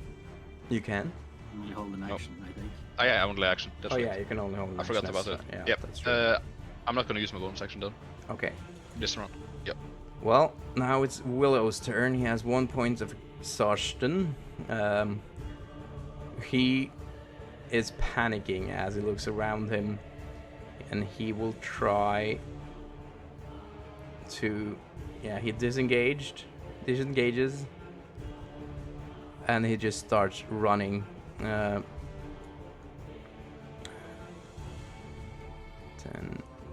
15, and gets inside the cart.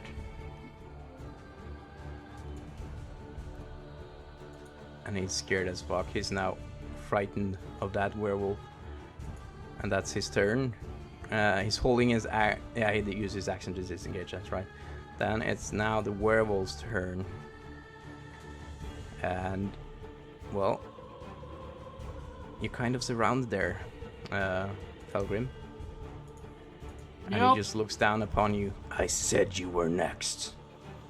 And then he'll try to hit you with his bite. Bitch. That is a 23 to attack, to hit. Miss. And you take 6 points of piercing damage, and you will now need to roll a Constitution saving throw for me, please. Oh, I'm good at those. It's a 19. Ooh. As he bites into your arm, you can feel something tries to corrupt you in your hand. but you're used to poisons and stuff, and it just retracts again, and you're able to not be affected by it. Lack of better words. And he will now try once more to claw you with, oh, that's 19 to hit, and yeah, so 19 to hit. Yeah, it is. And he deals, oh my lord, 10 points of slashing damage. Whoa. As his hit lands across my face, I guess, because I'm short. All of you see that Fellgrim's body suddenly goes limp and fall over. Will we have a player death, guys, in our first session? Well, I'm not dead yet. You're not dead yet. And that was his last attack, and it's now round 3 as we move up to a leaf in the wind. You could just see, Yes. now that Willow managed to get back in the cart, frightened out of his mind, and you can see the werewolf just pummeling Fellgrim to the ground. Oh shit. I'm taking my coin, putting it in the mouth, running up to Fellgrim and trying to grab him with me. Okay. You do not get an opportunity attack yet. You can use an athletic. Are you proficient in athletics? I am. Nice. Then you get to use your bonus action to try to grab him. He's quite light, so this DC isn't that high. He's a tiny creature, a small creature. Let's go, baby. 14. 14, and you manage to take his body with you. Yes. So then you I now- will try to run to the cart. Can I use like disengage? Action disengage. The over to cart, yeah. werewolf and the zombie will get an opportunity attack on the dead body of Fellgrim, actually. Fuck, I didn't 'cause think you about that. Move them away out of him. Because he doesn't get to use Sorry. disengage, unfortunately. But since he's no longer on the ground, how is this? He's not unconscious on the ground, so they don't get advantage. Nope. But he's Just still in my arms. surrounded, though. He's still surrounded, though. So they do get advantage. Jeez. Ah! Wait, what happened? Am I up again? So, do you do this? Or do you have Yeah, I any said other I trick had up your sleeve? No, I can. Wait. Okay, we're gonna flavor it a bit, go a little bit homebrew. But since you're a cat and you're quite nifty, you use your bonus action to get him up. You can use your action sleight of hand to try to get him away from their grasps, out of their I reach. like that. How do you think like about that? I like that. Sleight of hand. Sleight of hand. Use your action as a sleight of hand to try, like, you just grab him before they can manage to hit him. You're that If you fail fast. this roll, I am dead. Yes, You've I know. I'm smuggled sorry. gnomes before? I'm sorry. Smuggled roll. 16. 16 is enough. As you move slowly, you just move into there like the smooth cat you are. Lifts him up, and fast enough that the zombie and the werewolves are not able to hit him. And that's the zombie over there and the werewolf. This zombie, though, could still get an opportunity attack, but that will not be against Fellgrim. That will be towards you, Leaf, as you take his attention. Yes. So you will now carry the body. I will say your movement is a bit impaired by carrying the body, so you will get half movement. No problem. But I will carry him over here. Cool. Yes. If you can't walk yourself, Fellgrim, I will carry you. Yes. Okay, so the zombie tries to take one opportunity attack against you. That is 20 to hit. Yeah, it hits. Wait, did I have the right stats? No, I did not actually, so I have to roll again. That was the wrong stats. That is Natural a 5. 20. Yeah, no, natural. Five It was a doesn't 5. hit. I used the wolf's stats. I need to use the zombie stats instead. So that was only a 5 to hit. That doesn't hit, actually. So you managed to get out of the situation with Fellgrim on your back. And That was an awesome move, and I'll give you an inspiration point for that, for saving your body. I will also give you, Fellgrim, an inspiration point for trying to save your body as well, risking your own life. You both have an inspiration point right now. Thank you. And for chat, inspiration points you can use. You can only have one inspiration point at a time, but you can use it to re-roll just about any roll. So you can also re-roll death saves and stuff. So that's also one thing. The players, they can offer their own inspiration point to give it to someone else, some other players, if they think that they did something cool. So yeah, that was your turn, and then it's the wolf that is still sleeping because nothing has happened to them. It's the dead zombie and it's the other zombies. 5, 10, 15. This zombie will attempt to hit the horse. The horse is now getting quite unresty and wants to get the fuck out of here. So he's gonna be a little bit easier to handle to get out of here. He's on your team, guys. And he will try to claw the horse. Oh god, actually hitting it for 6 points of piercing damage. So you can see he scratches up the horse on the side, the horse screeching in pain. And then the other zombie is gonna come out as well. He's standing here. He's gonna attempt to hit you one more time now, Leaf. That is 22 to hit. It does hit, yeah. Jesus, these zombies. 4 points of bludgeoning damage What? as he punches you. How much? 4. 4? Okay. Okay, I could take That that. stings. That's nothing. Okay, I'm just gonna have a quick look, see how you guys are doing. Oh yeah, you're good. Okay, it is now the big bad wolf's turn. That will once again try to attack you there, Gloomsworth. Is he in reach? Let's see. He is now. Like he has the cart and the wall, and I'm standing on top of the seat?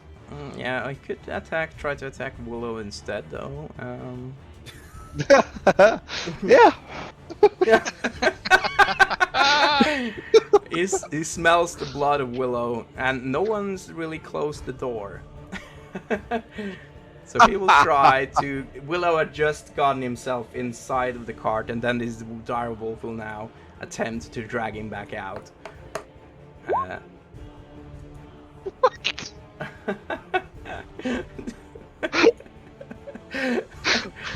Oh, I love it. Offer Rip Willow as he gets 24 and deals 9 points of piercing damage, and poor Willow only had 8 points left. So he instantly fails his strength save, of course, and is dragged out of the vehicle on the ground and is once again down.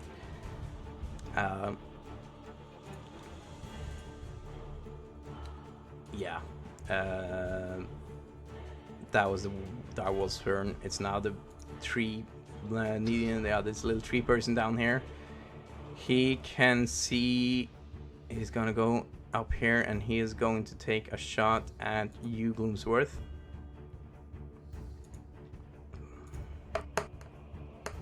Only a 6 to hit, so that does not hit you. And the other guy, where are you? There you are. He's gonna come out here and take a shot at you, Miles.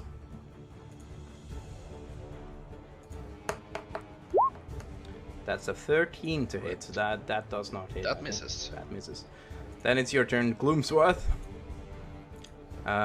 I would say in the heat of battle, you will need to roll a perception roll if you heard what happened to poor Willow back there. Fuck you.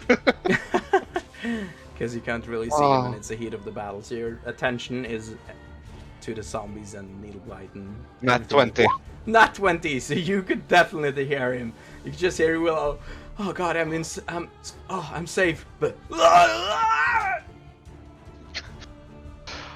Fuck's sake. I'll hand the reins over to Miles, and I'll just jump on top of the roof and jump down and grab Willow and drag him into the cart again. Right, you will do what you said? I will hand the reins, the horse reins, Yeah. over to Miles, and then I'll just go grab. I'll jump down and like on the roof and jump down towards Willow. I'll grab him and drag him. So you'll do an athletics, and the direwolf will get an attack of opportunity against you, or Willow. Athletics. Yep. What roll? Athletics. Come on. Are you proficient? A tug of war battle. Nope. That's 9. 9. Unfortunately, you're not able to get his body because he's now in the mouth of the direwolf. The direwolf Is he grappled? He's grabbed. Grabbed or grappled? Grappled. So he's still in the jaws of this wolf. You were not able to drag him away, unfortunately. Cool.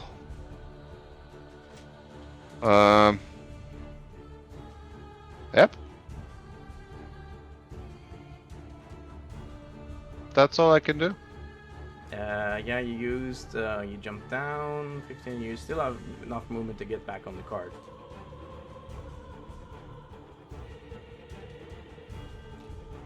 The ball gets swallowed.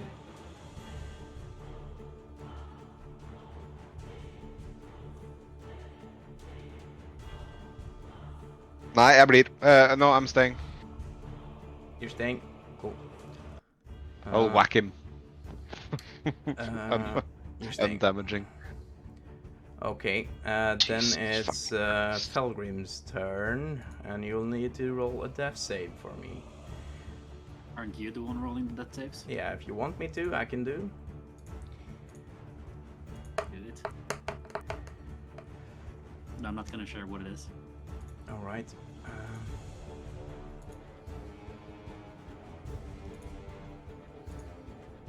There we go. That was your turn. And then it's that little twig's turn, who's still alive, who's gonna try to hit you again, Fellgrim.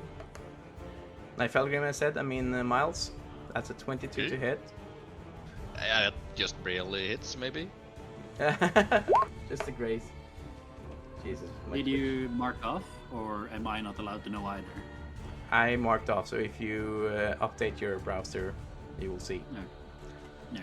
Yeah. So he deals 4 points of piercing damage to you. And then it's the Dawnwatcher's turn again, and he will try to hit the twig blight that's closest to him with his quarterstaff.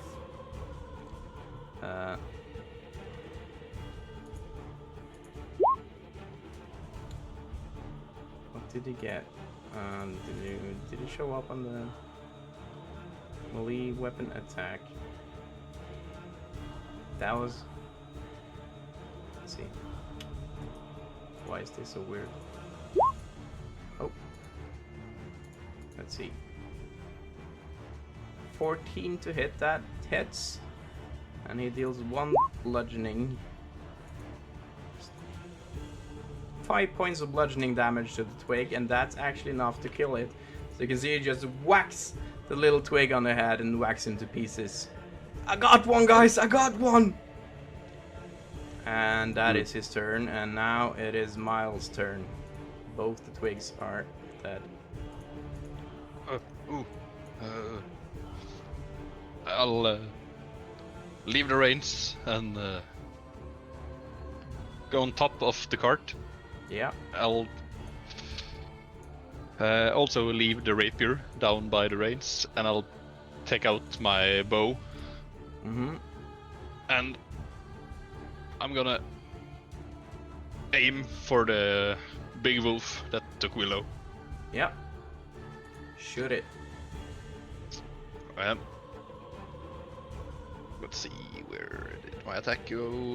There it is. 9, that probably misses. 9, that does not hit, unfortunately. So as you tumble up on the roof, you couldn't quite find your footing, and you couldn't quite get a good enough aim, and it's kind of a bad shot, really. Wow. Then I'm gonna climb back down and go to the ground and use my bonus action to take out one of my healing potions and shove it down Felgrim's throat. You can only use it as a bonus action on yourself. It's Yes, an action that's to right. use on That's someone right. else. Yeah, I forgot. unfortunately. Then I'll stay on top of the cart. Yeah, cool. Then it is. Okay. It's. I need to make a death save. That is. Yeah. Now it's the werewolf's turn again. And he heard screaming. Oh, that poor guy. Miles.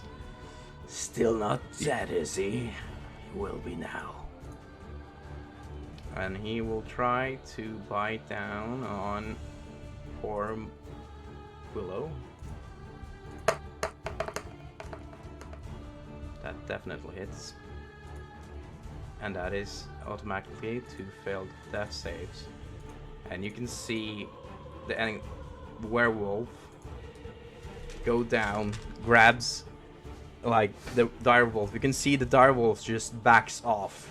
The direwolf has had Willow in his teeth at this point, but he just backs off as this werewolf approaches, and the werewolf just lifts Willow up, bites him in the neck, and it looks like the throat is just torn out, and he just throws the body maybe how's it? Just throws the body maybe 10 feet this direction, and he is dead. Poor fellow. Rip. Poor Willow. That was his first attack. And he still has 1 attack actually, and he'll try to claw you, Gloomsworth. Ah, I killed you, little friend, did I? Well, I have time for more. And he will attack you as well. That's a 15 to hit. Does that hit? Nope. That does not hit. So he starts clawing towards you, but you're staying pretty close to the stone wall, and you turn your shell. So it just hits the stone wall, really. And that is his turn. And now it's round 4. And as this round starts, you can now hear even more wolves in the distance. Approaching the camp. We're fucked. Rip Willow. Fuck. Okay. It's your turn, Leaf. Yes, I have Fellgrim in my arms. I'm putting him down and grabbing my sword and pointing it at that freaking zombie there. Are you putting that guy? Yeah. You could actually. You're proficient in athletics, you said, right? Yes. You could actually make an attempt to just get him on the cart with an athletics check if you want. Athletics skill. He's so small, so you could actually, as a bonus action, try to get him on the cart. I'm using my tail and my hands to try to get him on the cart. And yeah, roll an athletics for me. Let's do it. Oh yeah. 23, baby. That's a nat 20, isn't it? Oh my lord. Easy.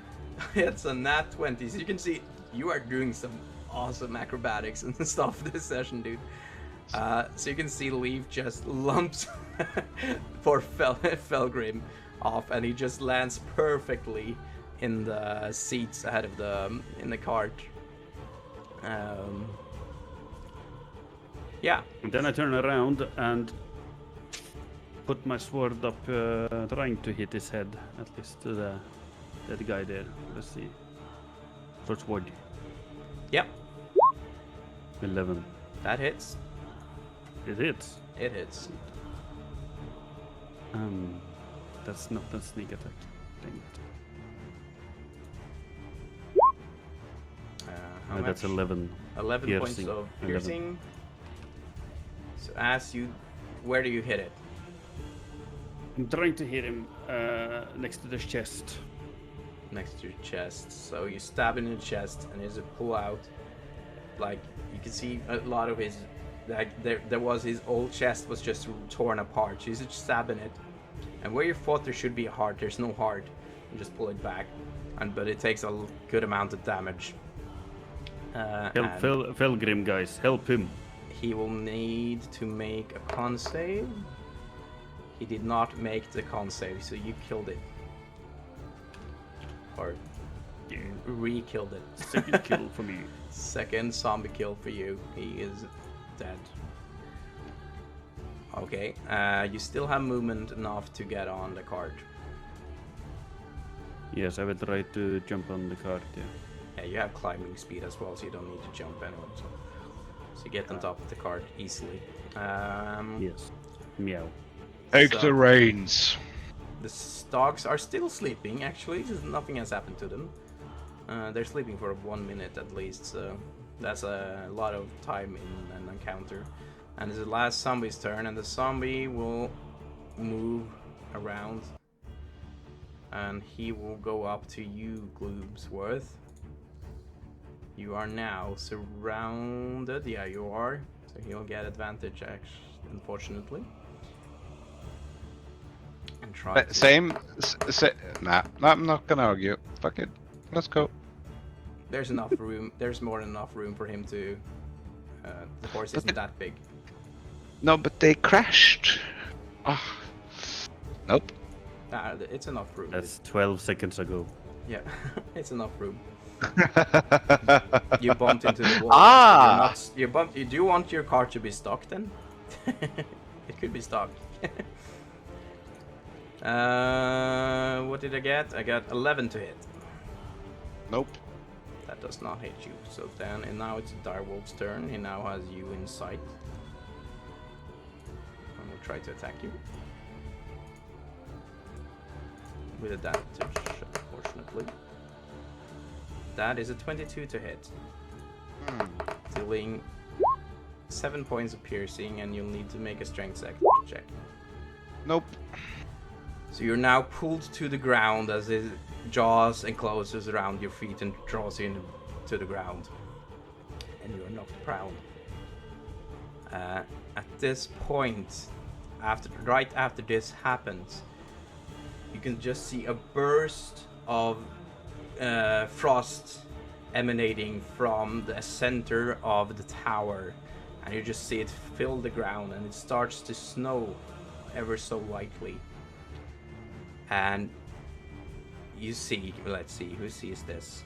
Gloomsworth, you're just able to see it, and to see the same white lady you saw earlier just emerge from the ground, and you can see this frost wave bursting out, and you can all hear a scream, an awful screech, but for some reason in your ears it just sounds like a very pleasant siren song.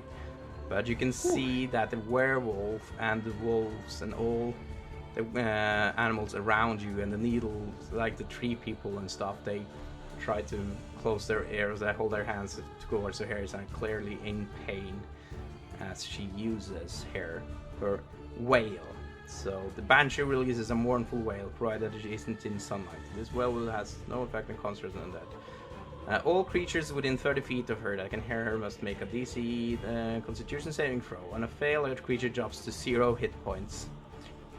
So they all need to make a con save. The werewolf. Um,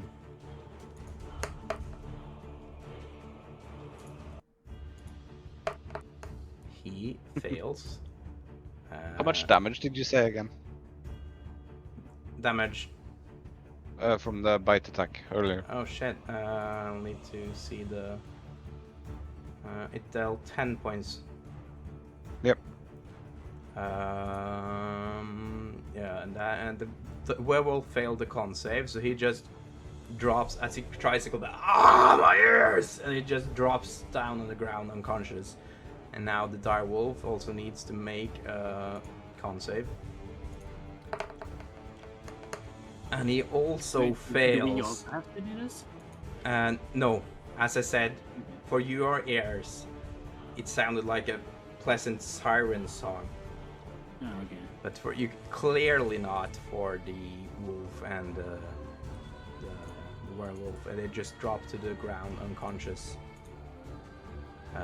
And the needle blights also needs to do this. What is their con?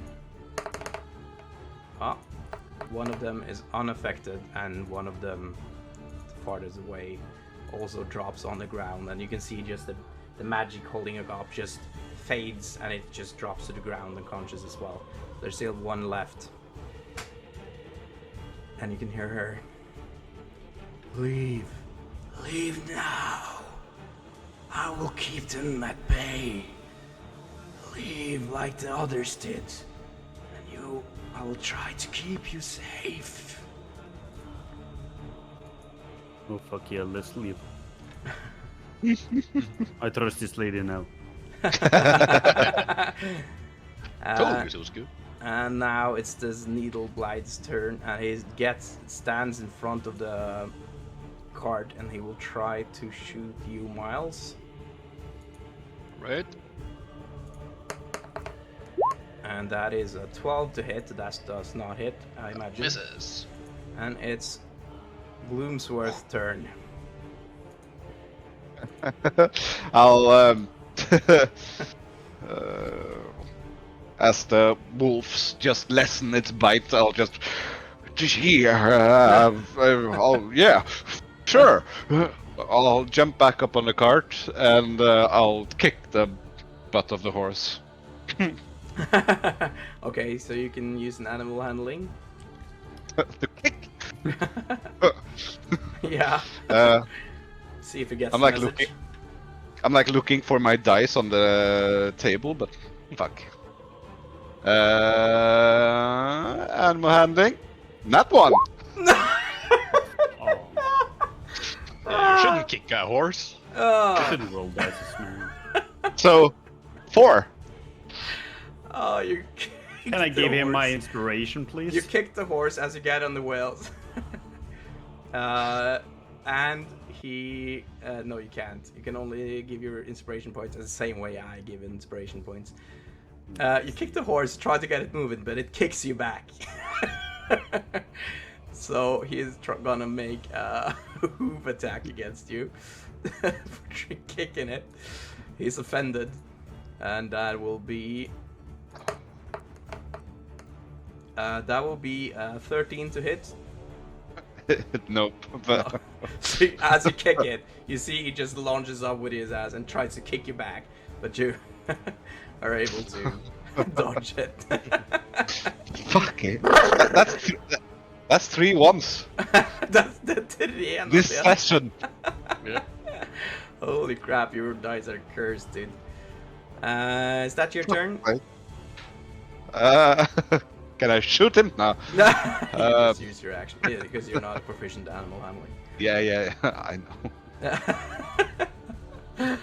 I kick the horse. The horse kicks back. I'll use second wind to regain some HP. Do you have more second winds? No, second wind is No, I something else. used second wind. yeah. I was thinking about action surge. Sorry. Yeah, you can use second wind as. I'll use that. And I'll regain 6 HP. And you can just see the lifeless body of Fellgrim lying right next to you now. Okay, that was your turn. You're on the card. It should have been the twigs. They're dead. Dawnwatcher spell caster. You have to roll a death save for me. Oh shit, I do. You're not off yet. That's right.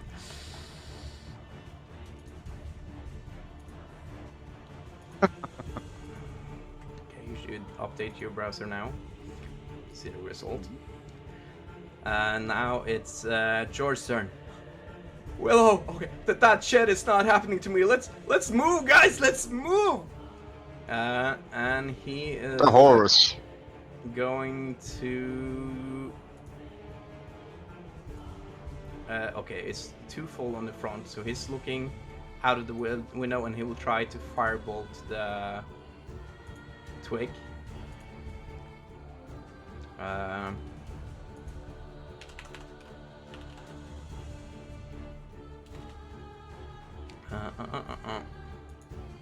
So yeah, I will need to hit it, and that will be 14 to hit. That hits, I believe. Yeah, it is. Does and firebolt is how much damage again? That is D10. 1d10. Yeah, 1d10. Dealing 6 points of fire damage, but since this is a fucking tree person, it doubles. So you can see he looks out of the window, sends a firebolt into this tree person, and it just starts hit him in the chest, and it just starts bursting in flames. And you can hear like this weird kind of screech coming, and you can see the green lights in the eyes of it just dissipates, and it bursts into flames. It is dead. And that means that's all enemies on the map as of this point. If you use too much time here, there will still come other creatures, as you can hear the howls getting closer and closer. It's now Miles' turn. Yes, my lady. I'll jump down and grab the reins and try and get the horses going. Nice. Lady. Come Not on, kicking? animal handling. I'm gonna show you how to do it. Look at this! What did you get? 7. 7? 7? 7? Oh my god. Jesus Christ. Okay, yeah, you get the point. Like, you start raining, and the horse gets what you are trying to do, and the way is clear. So it's now. Are everyone on board? Yeah, it is. So he starts moving, but it's not galloping quite yet.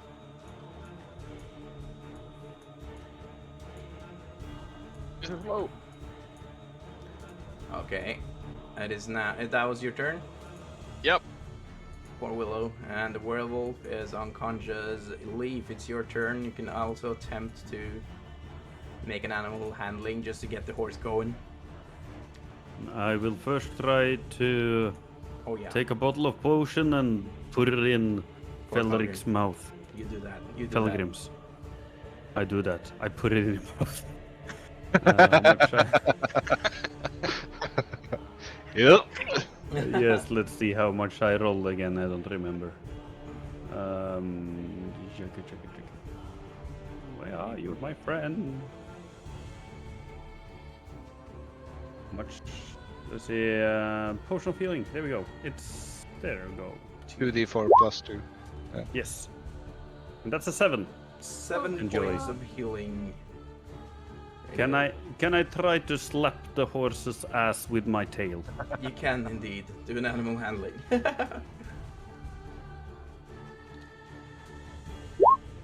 14. 14, it is good enough. The DC was fucking 10. Not high DC. And you Nice. start going out of the camp. And as you are leaving, you can just see behind you more wolves go into the forest. And you can also see more tree people coming into the camp. And more zombies coming in. You can also see more, as you leave, you can recognize the armor of other Dawnwatchers coming out of the woods. and you can see this banshee standing in the middle, and she's just holding both her hands up. And you can see these waves of frost bursts come out of her in the center of this tower, which holds the creatures coming towards her. Leave now, but I fear the place you're going is no safer. And as you leave the village, you start heading down this road. Wait, what? I leave the village as I leave the camp. I will stop this music now because it's getting a bit much. Woo. Oh my god, that was... For you?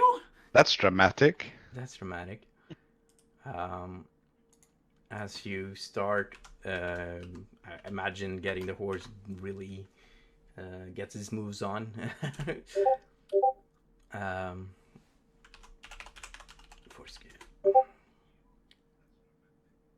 There we go. Did it start? No, it didn't. There we go. As you now are traveling in quite a speed down the road. Who? Did we lose anyone? No, it was plastic. No. Oh yeah. You can see that the banshee is still fighting off these waves of wolves such approach, and you can see you just left in the nick of time, because the second wave was even more wolves and zombies and these tree creatures. And as you leave, it looks like you made it out. There's no one following you, but you keep heading in, and this fog just, as you leave and head down this muddy road, you can see the mist starts to surround the entire camp, and the road behind you gets covered in thick mists. And it seems to follow your cart as it moves further down the road, and the road ahead is clear of fog. And as you travel further down the road, the trees seem to not be the same trees you saw before. The green lush forest is far from it now. Around you are dead, black, rotten trees as far as your eyes can see, but it's still a very thick forest.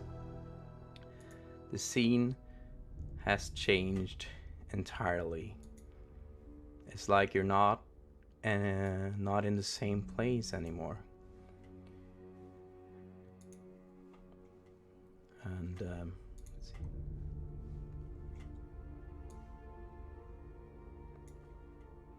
Doesn't it get updated? There we go. Just gonna zoom it a little bit better for chat there. And it's like the sunlight. I can see it's no longer in the middle of night like it was. It's brighter, and you can kind of see the lights of the sun piercing through the clouds. But the sunlight is colder, it's grayish. It's not this yellow, warm light you're used to. And it was in the middle of night, as you could remember from the camp, but it is no longer that. And once again, everything falls quiet. You can't hear the fighting from the camp anymore. You can't hear the wolves in the distance anymore. Everything is quiet. But you're still keeping the cart moving fast.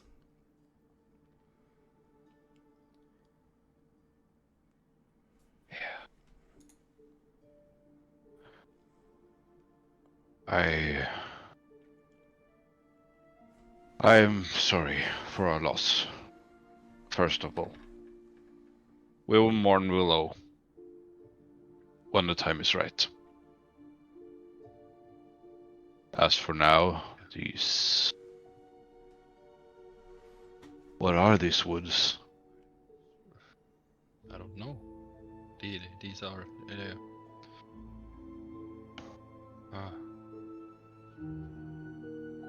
I've never seen these kinds of trees in the mists before. You've seen the mist before? Yes, I have been in some mists. That's how I came to join the Dawnwatchers in the first place. I came over another party that was investigating and helped them. I see. But I I've heard never you had seen some- anything like this. I heard you had some experience. I didn't know you had hands-on experience. I see. But these mists these are evil. I don't know. This seems strange. Yeah. What about you, Leaf? What's your take on this? It's strange indeed. I have nothing more to say. I'm a little bit confused. Fair. And how are you doing, Mr. Cobblebelt? Are you okay? Fellgrim is lying in the back of the cart, currently just holding his side while coughing up blood. As I try to look out the window to catch my surroundings. A bad dancer blames his testicles. That's what we say up north.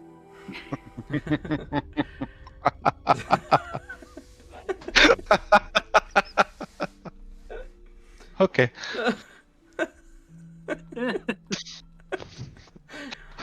You have 1 point of exhaustion, by the way, Fellgrim. Oh, do I? Yeah. Yeah, how do I add that? Naughty. Conditions. Conditions. Yeah. That will give you this. I'm glad you're up and going, Felgrim. It's good to see you alive. Yeah. Sacrifice was for nothing, though. Sacrifice? Well, my health and well-being, I guess. Staying longer than I should. I see. I think we were, well, underprepared for that sort of ambush. Oh, I told him to pay attention. Do not blame yourself. No, I don't. I blame him for not listening to me. Fair enough. I couldn't drag him out of the wolf's mouth either. So fuck. And yes, to whoever, I don't know which one of you it was, but whoever managed to get me out of there, thank you. Yeah, it was me. I think. Yes, it's me. The next round's on me then. Nice. I'm actually thirsty, so that's good. You have vodka. I do not trust these woods enough to stop and take a rest. You guys I don't say- mind. I will just have a quick nap in the back of this cart. That's fair. I can keep the whatchamacallit. Yeah, Okay, here you go. and you guys can take some shut-eye inside the cart if you want. Sounds good. Yeah. Thanks for offering, but I want to see where we're going and what this is. Og det bare George som satt inn bare du hører bare noen som sitter og for dere alle var vel på taket, du, Leaf og Miles var vel på taket, og Gloomsworth og Fellgrim er ut, så Leaf, dere bare hører noen som sitter Is that undercommon he's talking? så du så du hører noen Undercommon, man. It wasn't abyssal, at least. du hører noen sånn hypervent oh shit, that was Norwegian. Oh my god, I'm so used to describing you Norwegian. Sorry, chat. Sorry. Okay, I'm gonna start. Like, you can hear George. He's the only one being actually inside the cart, and you guys sitting outside can start hearing him hyperventilate inside the cart. Shit, fuck, what is, oh shit, I should never have signed up for this. I will answer him. He who doesn't take a risk doesn't drink champagne, so it's good you're here. I don't even like champagne. Okay, vodka then. I don't care. You have Whatever vodka? you like. Potatoes, moonshine, I don't know. Do you have some? I would gladly have some. I don't have though. Fuck. Maybe we will come to a tavern soon and we can drink there. Do you think you'll find a tavern in this godforsaken land? Look at it. Look around you, dude. Everything around us is dead, just like Willow back there. Just like all our friends. There is always a taverna at the end of the road. Well, I don't know. I'm not sure if I want to go to this taverna by the looks of this place.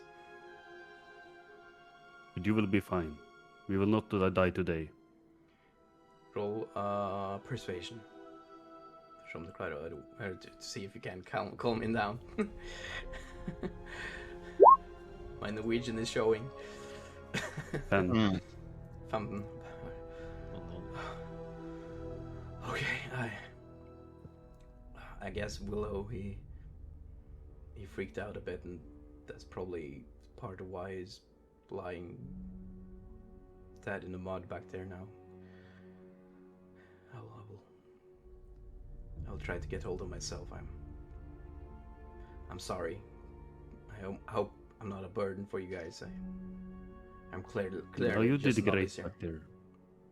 You did great back there. Willow, that's another story.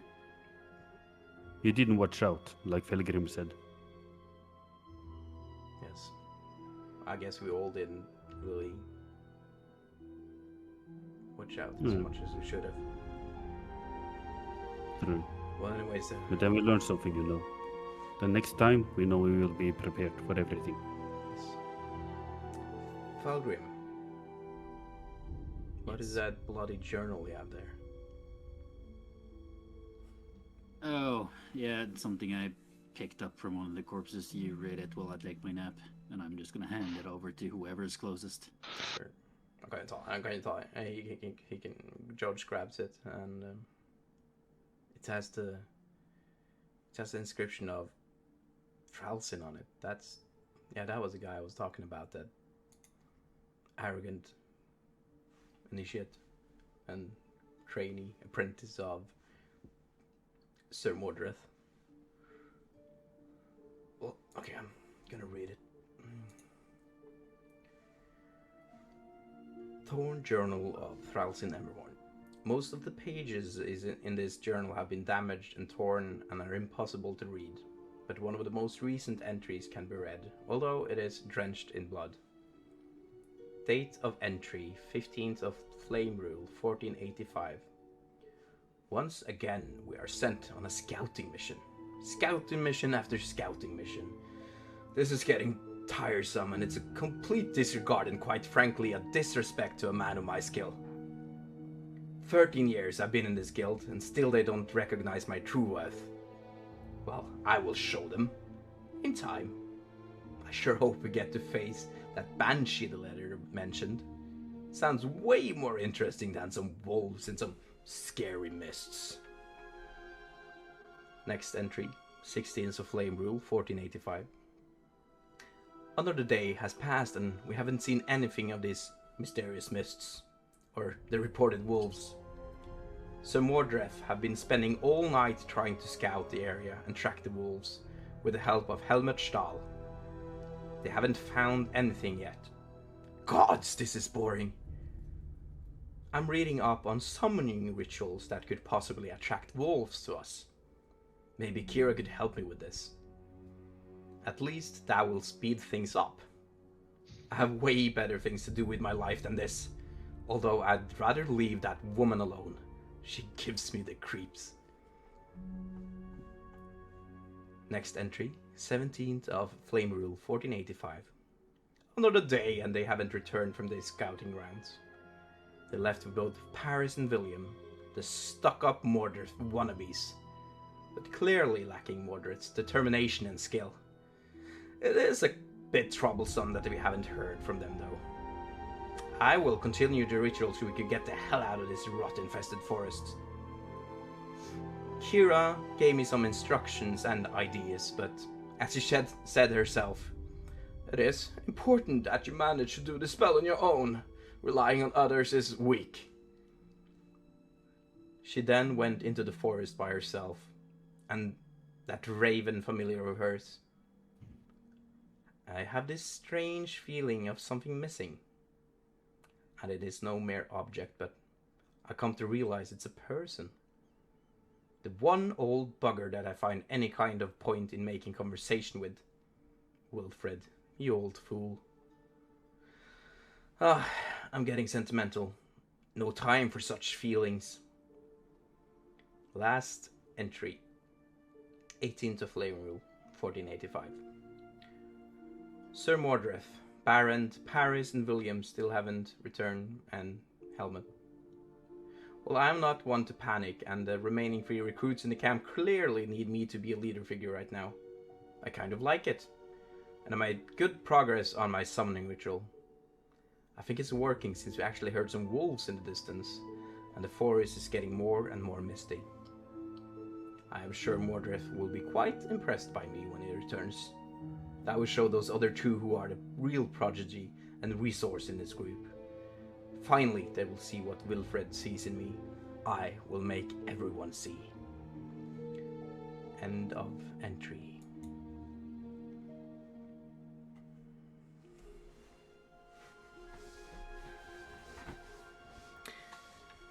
I've heard of this fella. Quite an exceptional dude, but he lacks the understanding of greater good, I believe.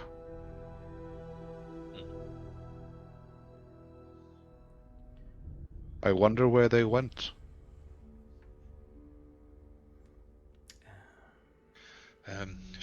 The woman, she said that the others left this way. So maybe they're further up ahead. Perhaps. Although the mists, I do not trust them to lead us in any sort of right direction. They are ominous, at least. Yeah, but I think the answer lies there though. She made us come here. She did. But what if she's a puppet of the mist?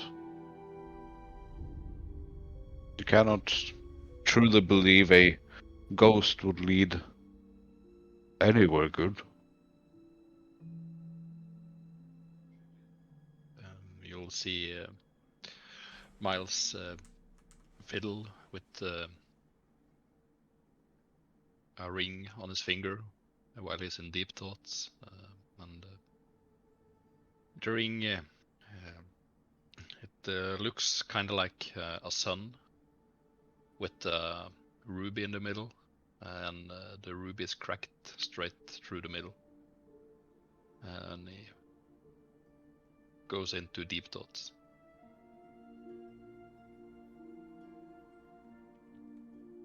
You require some time for yourself.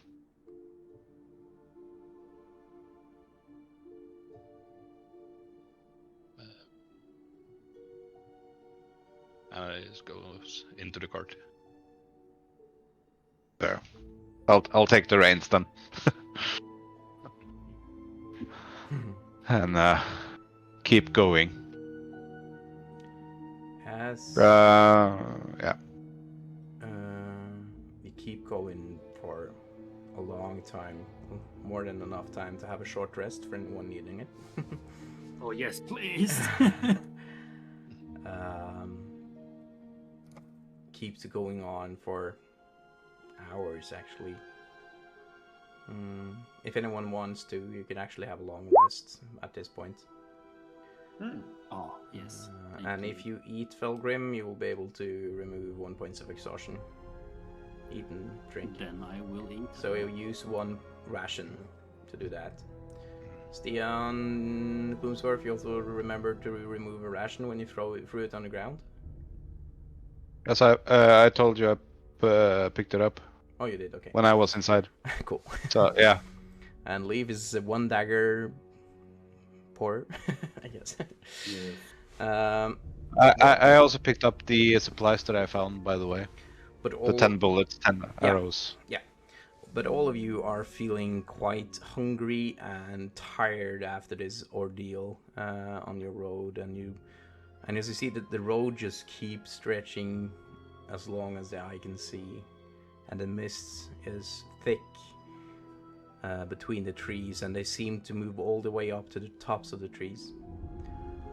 You drive like this for hours, and I think most of you now, or some of you are sleeping and tending to your wounds, and some of you are in deep thoughts, as you said. And hours, minutes turns into hours, and no one really knows how many hours goes by, because the sun doesn't seem to move any up higher up on the sky, because it's getting more and more cloudy and less sunlight, but there's still daylight.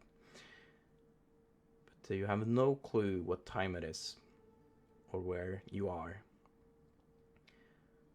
None of you have ever felt this disoriented or lost in a place such as this, but you all have some idea, some feeling in the back of your head that you've come to the place you've been searching for. And Gloomsworth, like, you start, after a couple of hours, you don't really know how much time, you start to get quite tired in the back of the cart. And just as like, you're like doing this with your eyes, and you think you can hint a figure standing far off in the distance, in the middle of the road. A hooded figure just standing there, looking towards you. I'll stop, or at least slow down. Mm-hmm. I'll also knock on the cart. And attention! And I'll slowly move towards him. What? What's going on? As you turn your head back after knocking on it, then the figure is gone. But you can now see the mist is clearing a little. The mist is moving down closer to the ground. And as the mists are clearing, you can also see that in the distance it seems to be that the forest is clearing a bit. And in the distance you can see something towering far above the tree lines. A huge wall going off in both directions as far as the eye can see.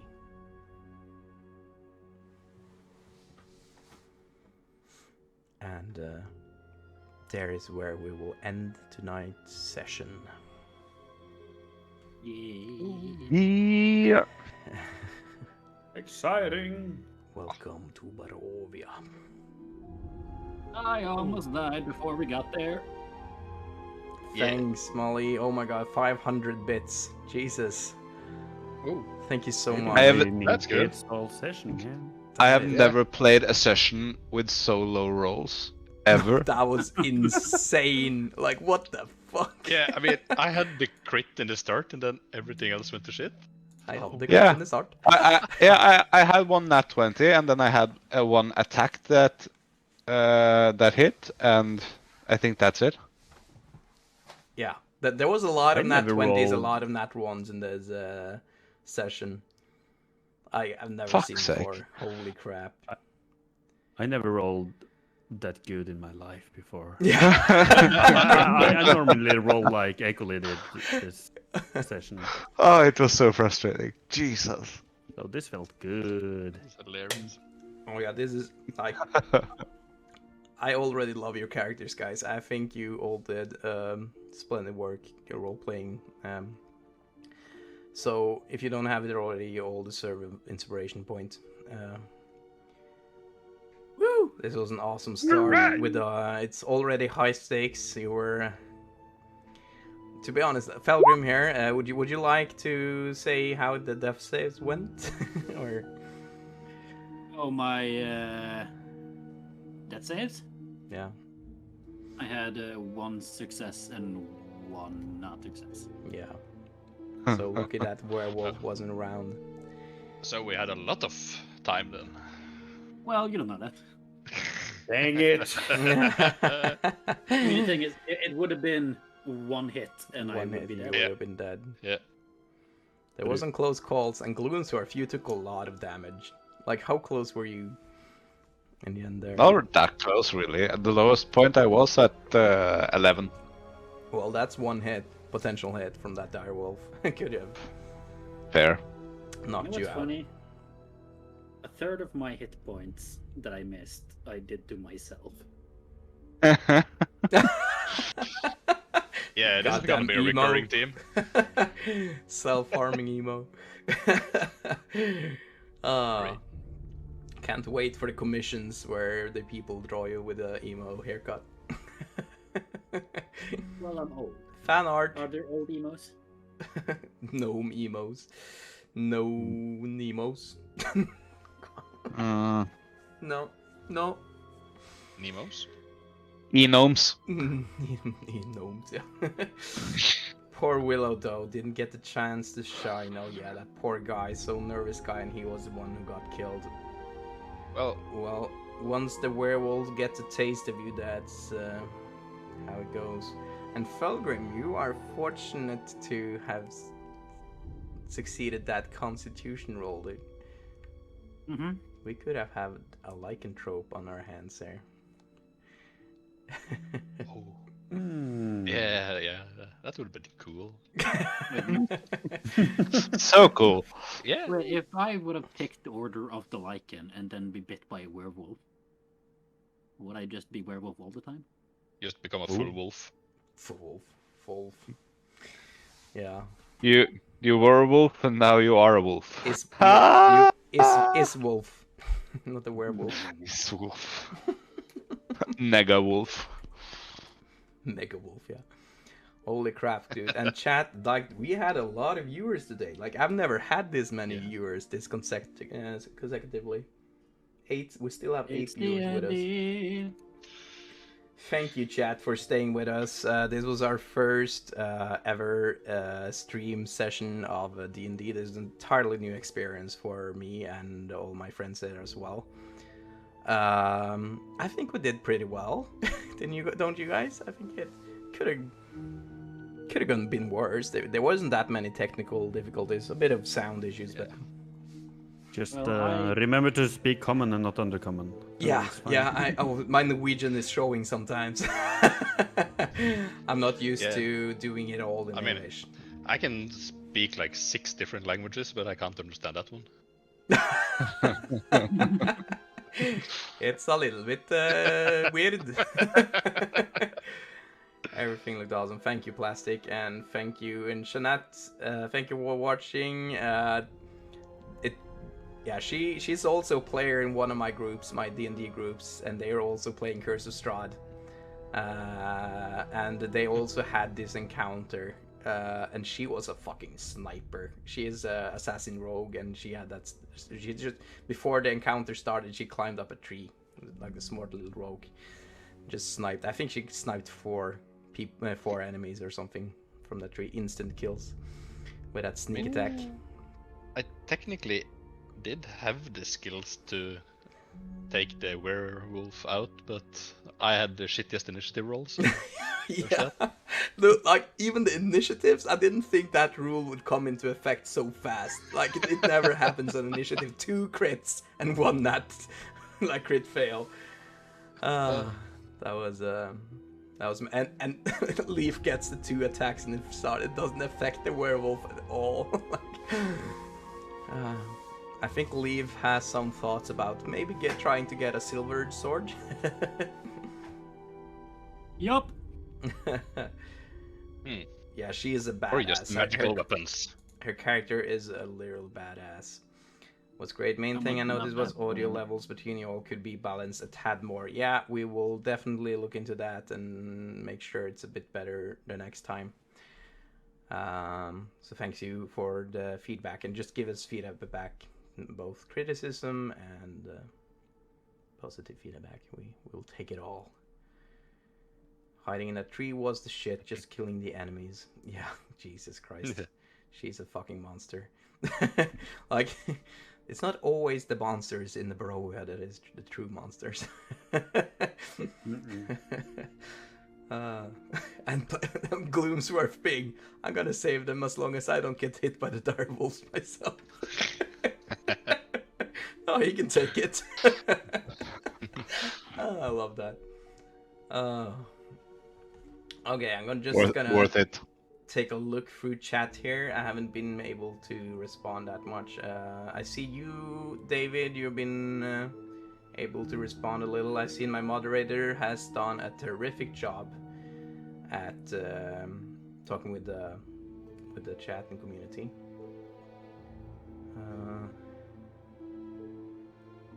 He left at his grandma's. Well, Stian has become D&D Santa. It is confirmed. What? Yeah. Yeah, you become. Yeah, that was all the chat was talking about. Santa and his reindeers.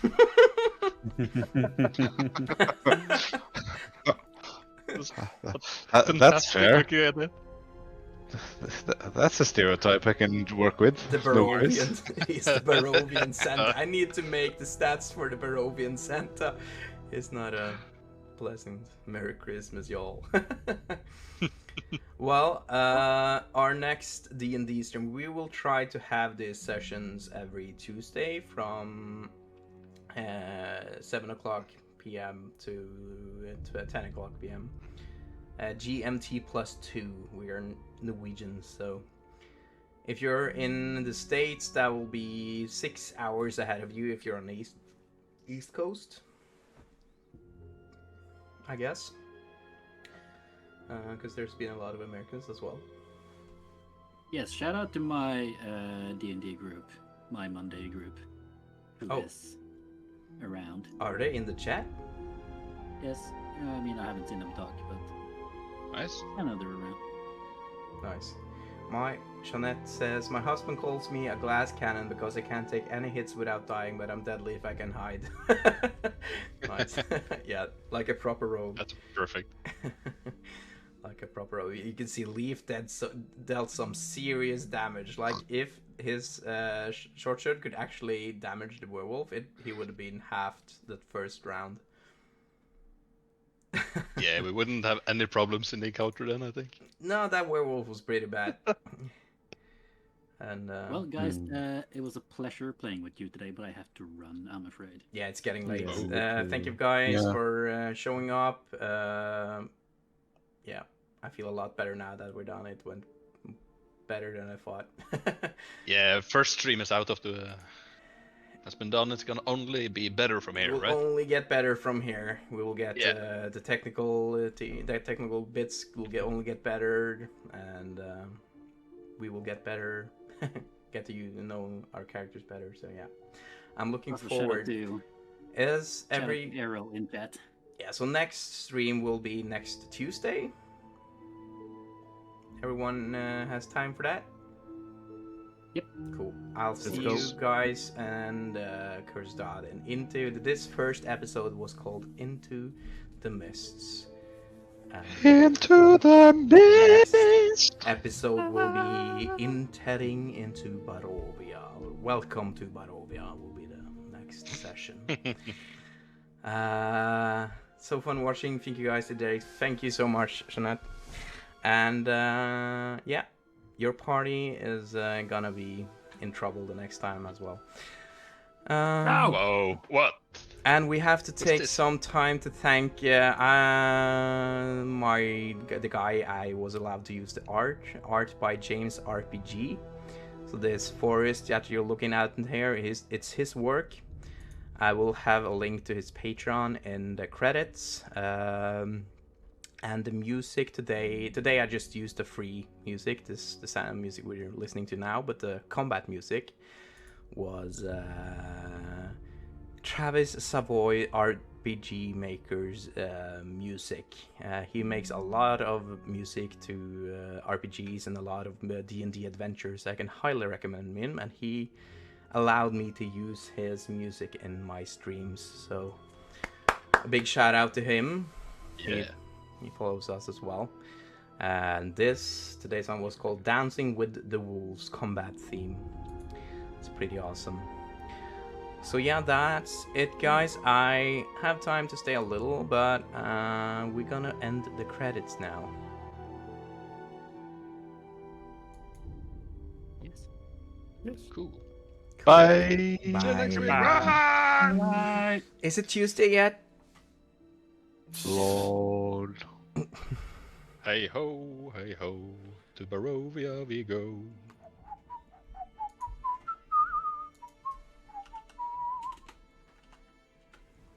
No. Let's see now. Are we on the internet? Is the credits rolling? No, they're not rolling. So that's another thing I need. Let's give me a little time here. Come on. Where is it?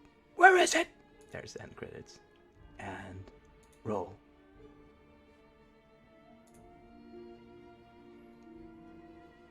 Oh,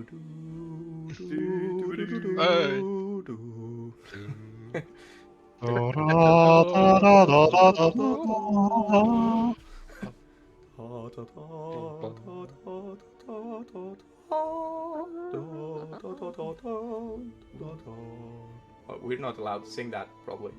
Shit! Oh, God. It's a remix anyway, it's okay.